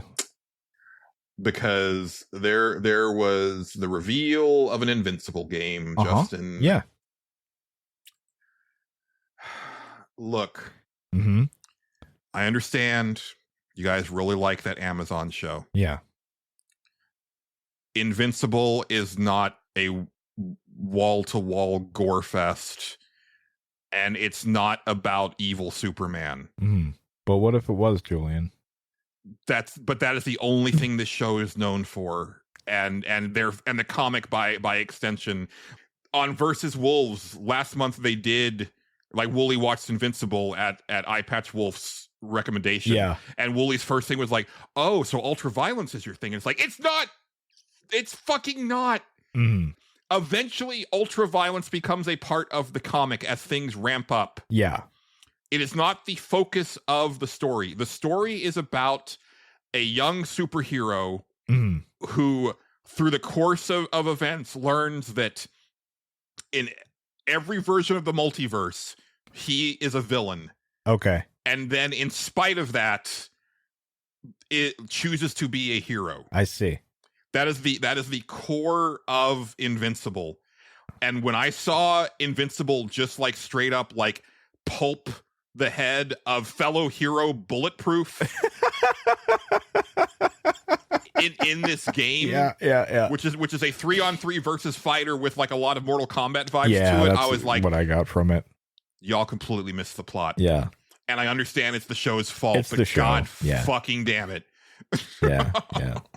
You'll have that. And then Pat and Wooly, being the fighting game people, they were talking on Castle Super Beast this week, and they brought up a good point, which is that it's way too many dudes that can fly and punch in one fighting game. It's my biggest thing. So I don't know anything about Invincible. Never read the comic, never watched the show, don't really care about it. Yeah. My biggest thing was like, okay, we're gonna make a game and it's gonna be a fighting game. Okay, sure. Every character looks almost identical. Just looking at them, because like I said, I don't know anything about it. Having 3 Viltrumites all in the normal Viltrumite outfits was a really weird decision. Yeah. Because so that is like the Viltrumite outfit, because Is that the white outfit? Yes. Okay, all right. Now they are literally the Saiyans. Okay, in gotcha. The Invincible comic. Sure. But at least put Omni-Man in his Omni-Man costume. Right. Like, that was a really weird choice. But then also, well, they did have Rexplode, so he has projectiles. Right. Adam Eve is, she basically has like Green Lantern powers. So, Yeah. okay, those are different characters. But then they showed Bulletproof, which again is just a dude that can, actually, he doesn't even fly. He just punches. Yeah.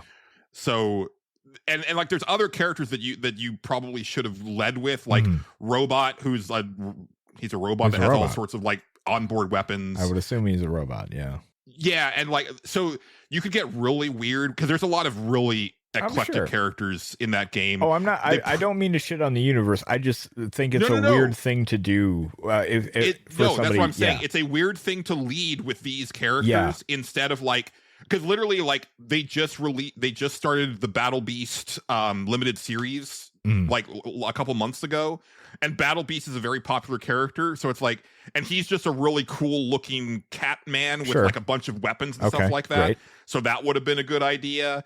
If you put like, I think it's Martian Man would have been a good character. Like, there's a lot of characters in the game that they could have gone with. Yeah. Or sorry, in the series that they could have led with. Right. I'm sure they're going to be in the fighting game, but like, yeah, I don't understand why you just sort of decided to show it this way. It's weird. I don't know.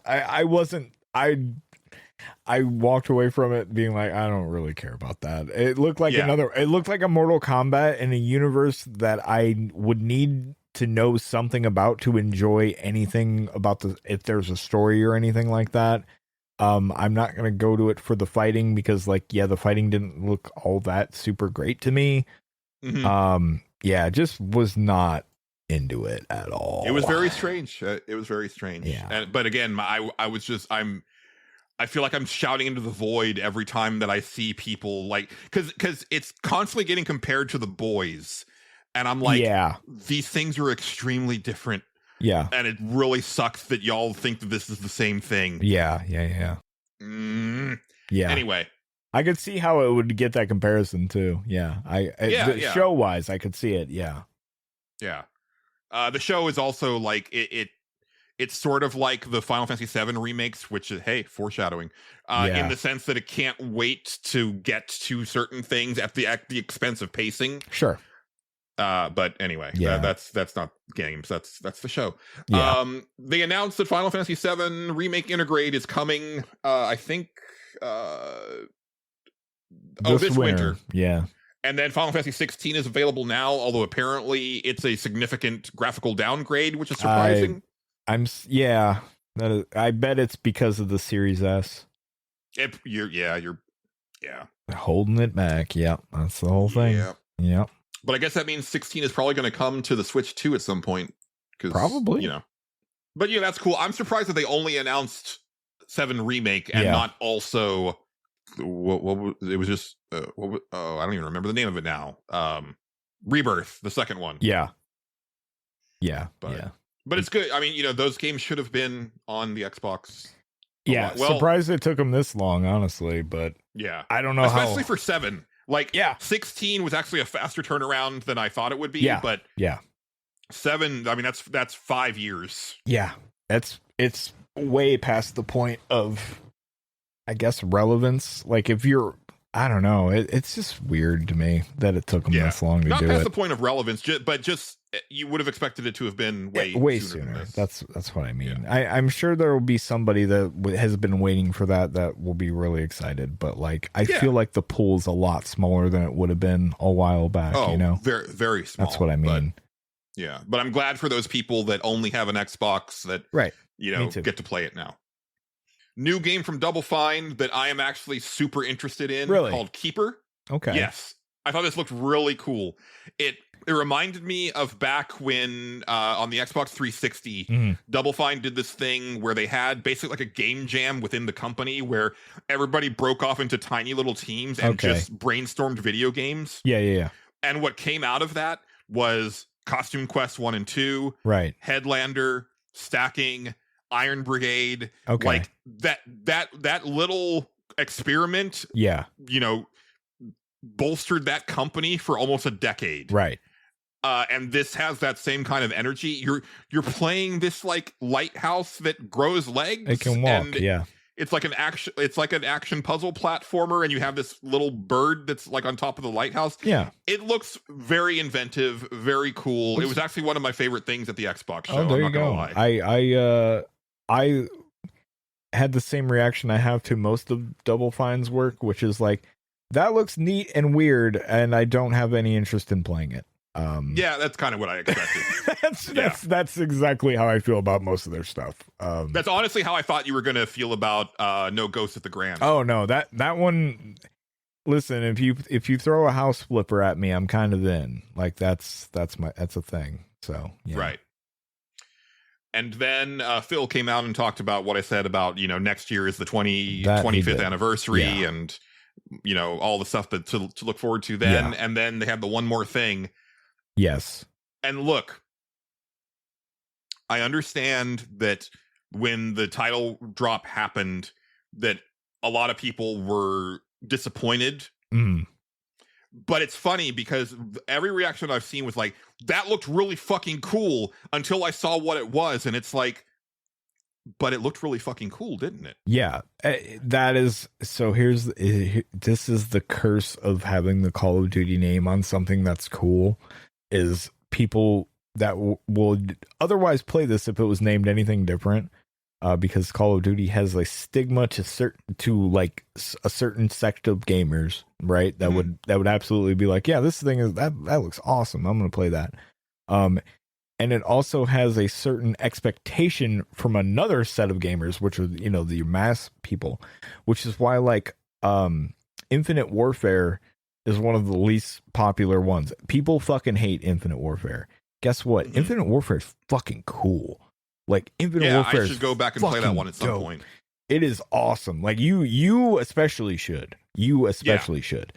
I was listening to Nextlander today, and literally they said like, well, they're, you know, it was such a disappointment because they're not doing anything different with it. And it's like, where are you getting that from? Yeah. Like you saw the trailer, you thought it looked cool, you were excited to see what it was. Yeah. And then just because it says Call of Duty, you're assuming things. Yeah. And it's like, I get if you didn't play Black Ops 6. Right.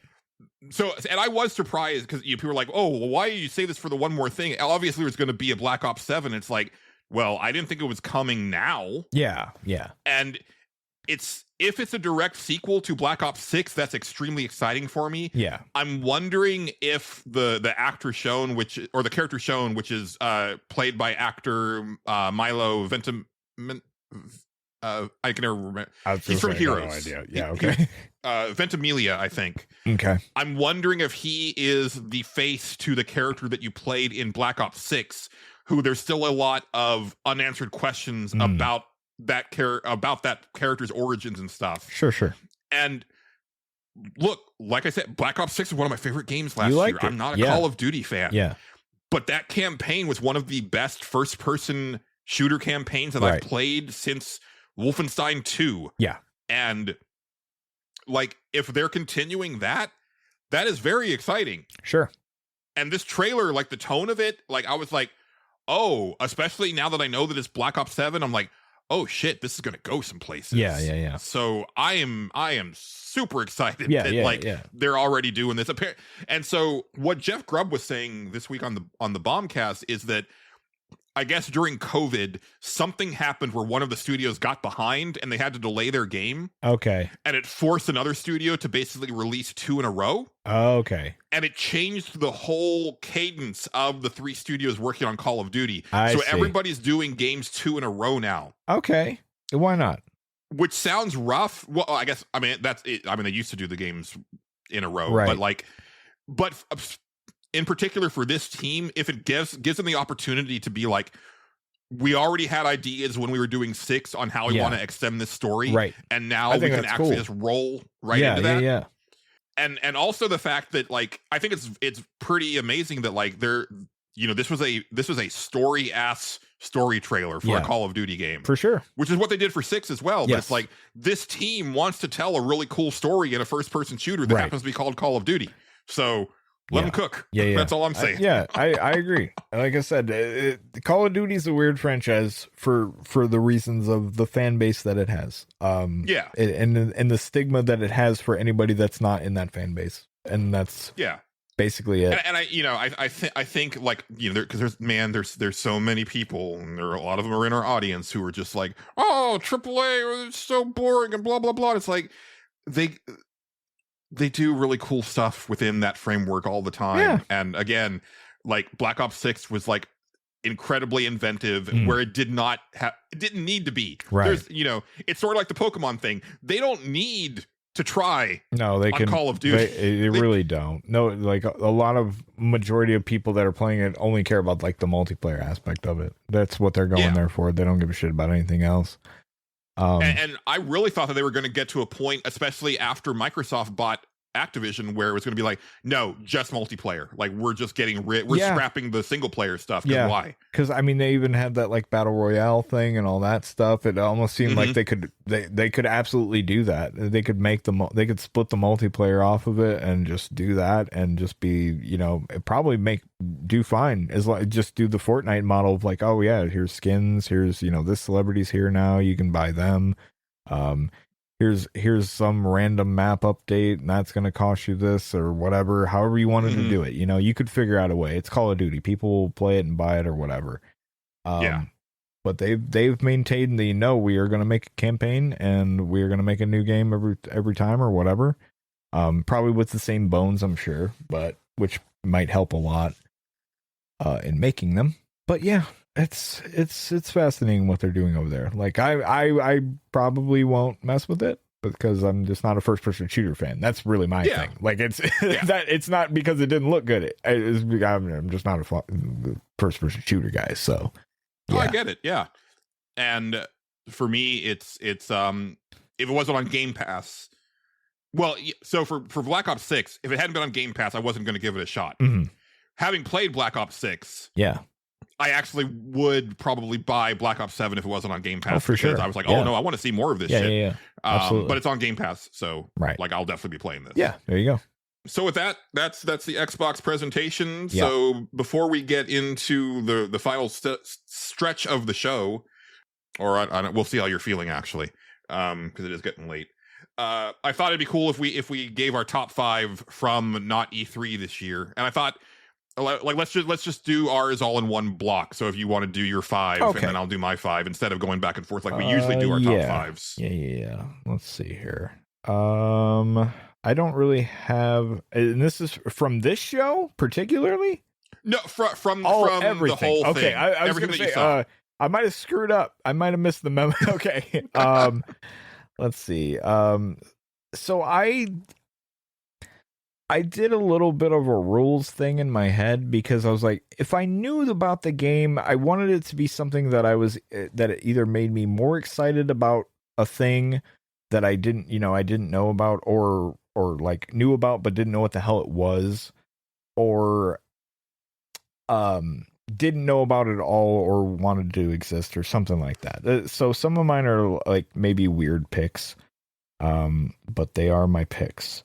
So like on the bottom scale, I have Final Fantasy Tactics Remake. I know that sounds stupid, but I've been wanting a fucking Final Fantasy Tactics Remake for a goddamn long time. It doesn't look all that great.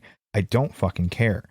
No, I get it. I've got mine pre-ordered. I did. I went and pre-ordered the physical thing as soon as because I was like, oh, I didn't even know I could do that. I need to do that. So yeah, that's a thing.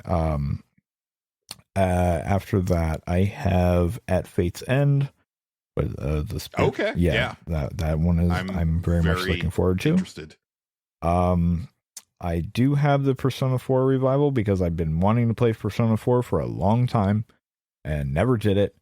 And now that I know that's happening, I'm looking forward to that. So it's been talked up to high hell. So here we are. After that, I have, and like I said, these are in no particular order. These are all just things the top 5, I guess. Clockwork Revolution, because I'm really looking forward to that game. And then I when we were talking about it earlier, I had mentioned, I actually went back to look at the trailer before we started because I just want this line from the trailer resonated with me, which is the hunters don't like it when the rabbits got the gun. Just want to let that hang out there for very true. A little bit. Just let that sit. There you go. I really much like that line. Right. I basically, on my list, I just wrote down everything I was interested in and then starred the ones I was like, no, these fit my rules. And then I guess the one I am probably the most excited for is the Marvel Tokon Fighting Souls or whatever that is. Oh, okay. I was really that fucking is surprising into that. For me. Look, man, I love Marvel fighters though. Okay. Like Marvel vs. Capcom 2 is like one of my favorite fighting games of all time. I love that game. But I thought you liked it more for the versus Capcom part of it, which is why I'm surprised. Oh, it's everything though. They're so cool, and I love that they're actually making a Marvel fighting game again, and I loved all the designs, and I loved how they swung all that stuff, and like I was so in. As soon as I see, I was just like, I am here for whatever this is going to be. That this shit looks awesome. Yeah. Honorable mentions, I guess, real quick. There are no Ghosts of the Grandas in my honorable mentions. I didn't put like 007 First Light or anything like that because I knew about those games. Like I know they exist, and I'm still as excited as I am as when they announced it. You know what I mean? Mm-hmm. So Outer Worlds 2, I guess, is an honorable mention. But I'm not any more excited about that game. I'm just like, yeah, I'm gonna play that game. I played the first one. I liked it. And Stranger Than Heaven, I'd seen that game. I knew, it still looks good. That stuff like that. That's basically where I'm at. But Stranger Than Heaven to me feels like a game where I'm not actually excited for it, mainly because I don't know enough about it. That's kind of but I have a feeling it's going to be one of my favorite games when it comes out that year. Exactly. I'm still at the same place as when they announced it as Project Century, where I'm like, I don't know what that is. It looks really cool. And I really want to see more of it. So yeah, that's basically that. Again, it didn't fit in my rules. Would you be more or less interested if they confirm that it's a Like a Dragon game? Equally, I could go either way on that. I don't think it will be. Mostly because the time period is so far before all that stuff that like any sort of like tie-in is probably going to be loose at best. You know what I mean? Yeah. I mean, it could be their way of telling the origin of the Yakuza. Which I've that would be fascinating. Like I've said for years, I would like to see one of these games where you're getting to play like the real shit of Yakuza. I guess it would have to be like a more modern take because I think the Yakuza have been around since like way before the 40s, I believe. Could be wrong though. Well, if you want to get technical, like I think that they're around in like the 1800s. I believe so. But the modern Yakuza don't start until after if you World want to War do II. modern version of it, yeah, absolutely, yeah. I could see that. That might be where they go with it. Absolutely. Yeah. Okay. So my list is actually quite a bit different, and I did rank these. Okay. So number 5, Felt That Boxing. Okay. I really like the cut of that game's jib, man. I don't know. All right. God bless. Number 4, Ill. I can't stop thinking about Ill. Yeah. I really want to see what that game is. Yeah, for sure. It's a neat one. Yeah.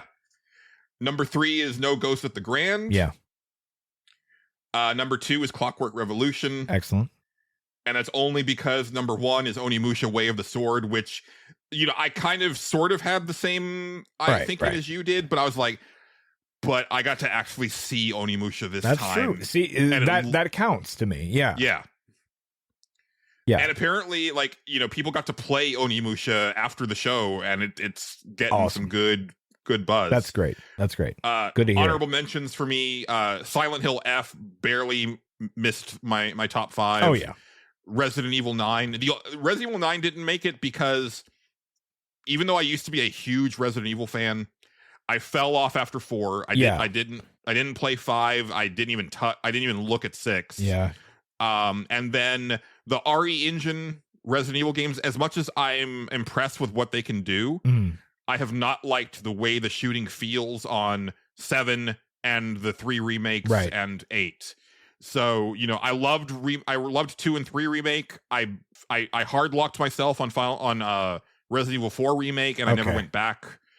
And then I've bounced off of 7 like a few times trying to get into it. Yeah, I think I do remember that. Yeah. Yeah, and I have yet to play 8 because I'm like, I need to finish 7 before I can play 8. Yeah. But 9 is apparently like you can choose between first and third person, which I think is really cool. Oh, that's well, they started doing that in the DLC on 8. 8, yeah. It was like at the end of it or whatever. Yeah, you could start doing that stuff. So yeah. Hearing really good things about Pragmata also, so that's Pragmata exciting. Yeah, Pragmata was another one I forgot to write down in my honorable mentions. Yeah, that one seems neat too. I'm interested. Really excellent showing of games, man. I agree. You know, like this one. And again, a lot of this stuff is coming between now and the end of the year, which is like September through November is now incredibly packed, where people were like, oh, there's not a lot coming out. It's like, well, no, but we haven't had not E3 yet. Like, hold on. Yeah. And then sure enough, although it's funny to hear Nextlander being like, well, yeah, there's not much still coming out towards the end of the year. I'm like, what are you talking about? Yeah, September seems nuts, but yeah. Yeah. So many cool looking games coming out. Yeah. Do you feel like taking some comments, questions, or concerns, or do you want to table that until next week? You know, maybe we should save it for next week. I don't know. Okay. Just in case we don't have anything. Unless you really want to, it's fine. It's getting a little late. Okay. And yeah, I could use some dinner. Yeah, we could take saving them is good sometimes. Yeah. Yeah. We don't get a ton of them, so you know, like stuff has stacked up, but at the same time, you know, we don't get. We'll unstack them a million next things. It'll be fine. Yeah. Just in case. No, go ahead. No, go ahead. my phone is working now, so I wanted to give a shout out to a couple people who revealed themselves to be listeners of the show, which I was not aware of. Oh, nice. First up is Hannah No Mod. Okay. They actually wrote that article about the lack of accessibility features in Expedition 33 that I talked about a few weeks ago. Yeah. Which was a really well written.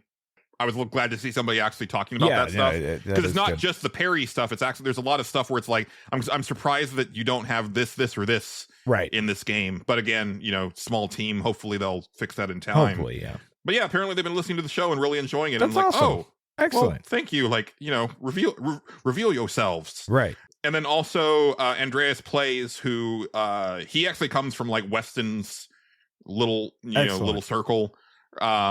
He does a lot of writing online, and he has a podcast himself. Nice. But he actually mentioned that he listens to the show, and I was like, oh, cool. Thank you. I was not aware of that. So always appreciate it. Oh, and now that I'm looking at Blue Sky, real quick before we get out of here, I wanted to hear your thoughts about this, because I saw this video. So they added, I think, a couple King of the Hill characters to Fortnite, along with like some other like cartoon dads for Father's Day weekend. Okay, sure, why not? And one of the things that you can get is an emote, which is basically just like 4 characters doing the intro from King of the Hill, just standing around drinking beers. Sure, okay. And I saw a video where it's Scorpion, Sub-Zero, Ryu, and Chun-Li just chugging beers, like in the intro of King of the Hill. Perfect. I was just curious how you felt about that. No notes. That's good. That's good. Yeah, that's where I'm at too. Oh yeah. Yeah, it has the music Perfect. to it too. Absolutely. So. It has to. Yeah. I thought that was pretty neat. We're heading ever faster towards the Oasis from Ready Player One. Right. But part of me is here for it. Yeah. Pretty much. Hopefully you listeners are here for the show next week, because we appreciate you listening to us. Good line there at the end. Like that. Like how you swung that around. That's good. Yeah, thank you. I think that's a show, I Justin. think that's a show, Julian. Yeah, you know where to find us online, and it's in the link tree. Yeah. In the show notes. Thanks as always to the fun. wonderful Megan McDuffie for our theme song and interstitial tracks. Thanks to friend of the show John Gholson for being our announcer and providing us with our logo. He will be on next week to tell us all about the Tribeca Film Festival. Sounds fun. His movie Man Finds Tape reviewing very well at the festival. Excellent. So I have been kind of avoiding him because I want to save all the stories for the pod. Hell yeah. So looking forward to that. But that's going to do it for this episode of the Stage Select. I've been Julian Titus.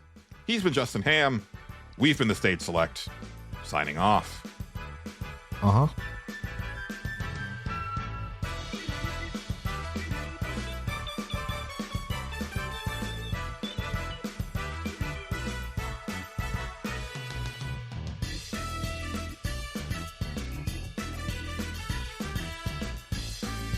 The Stage Select is copyrighted and owned.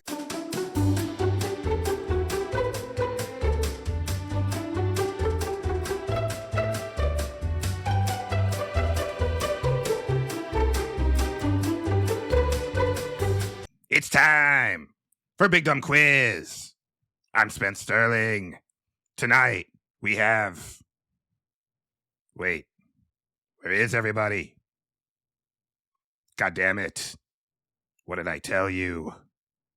Nobody fucks with Spence Sterling.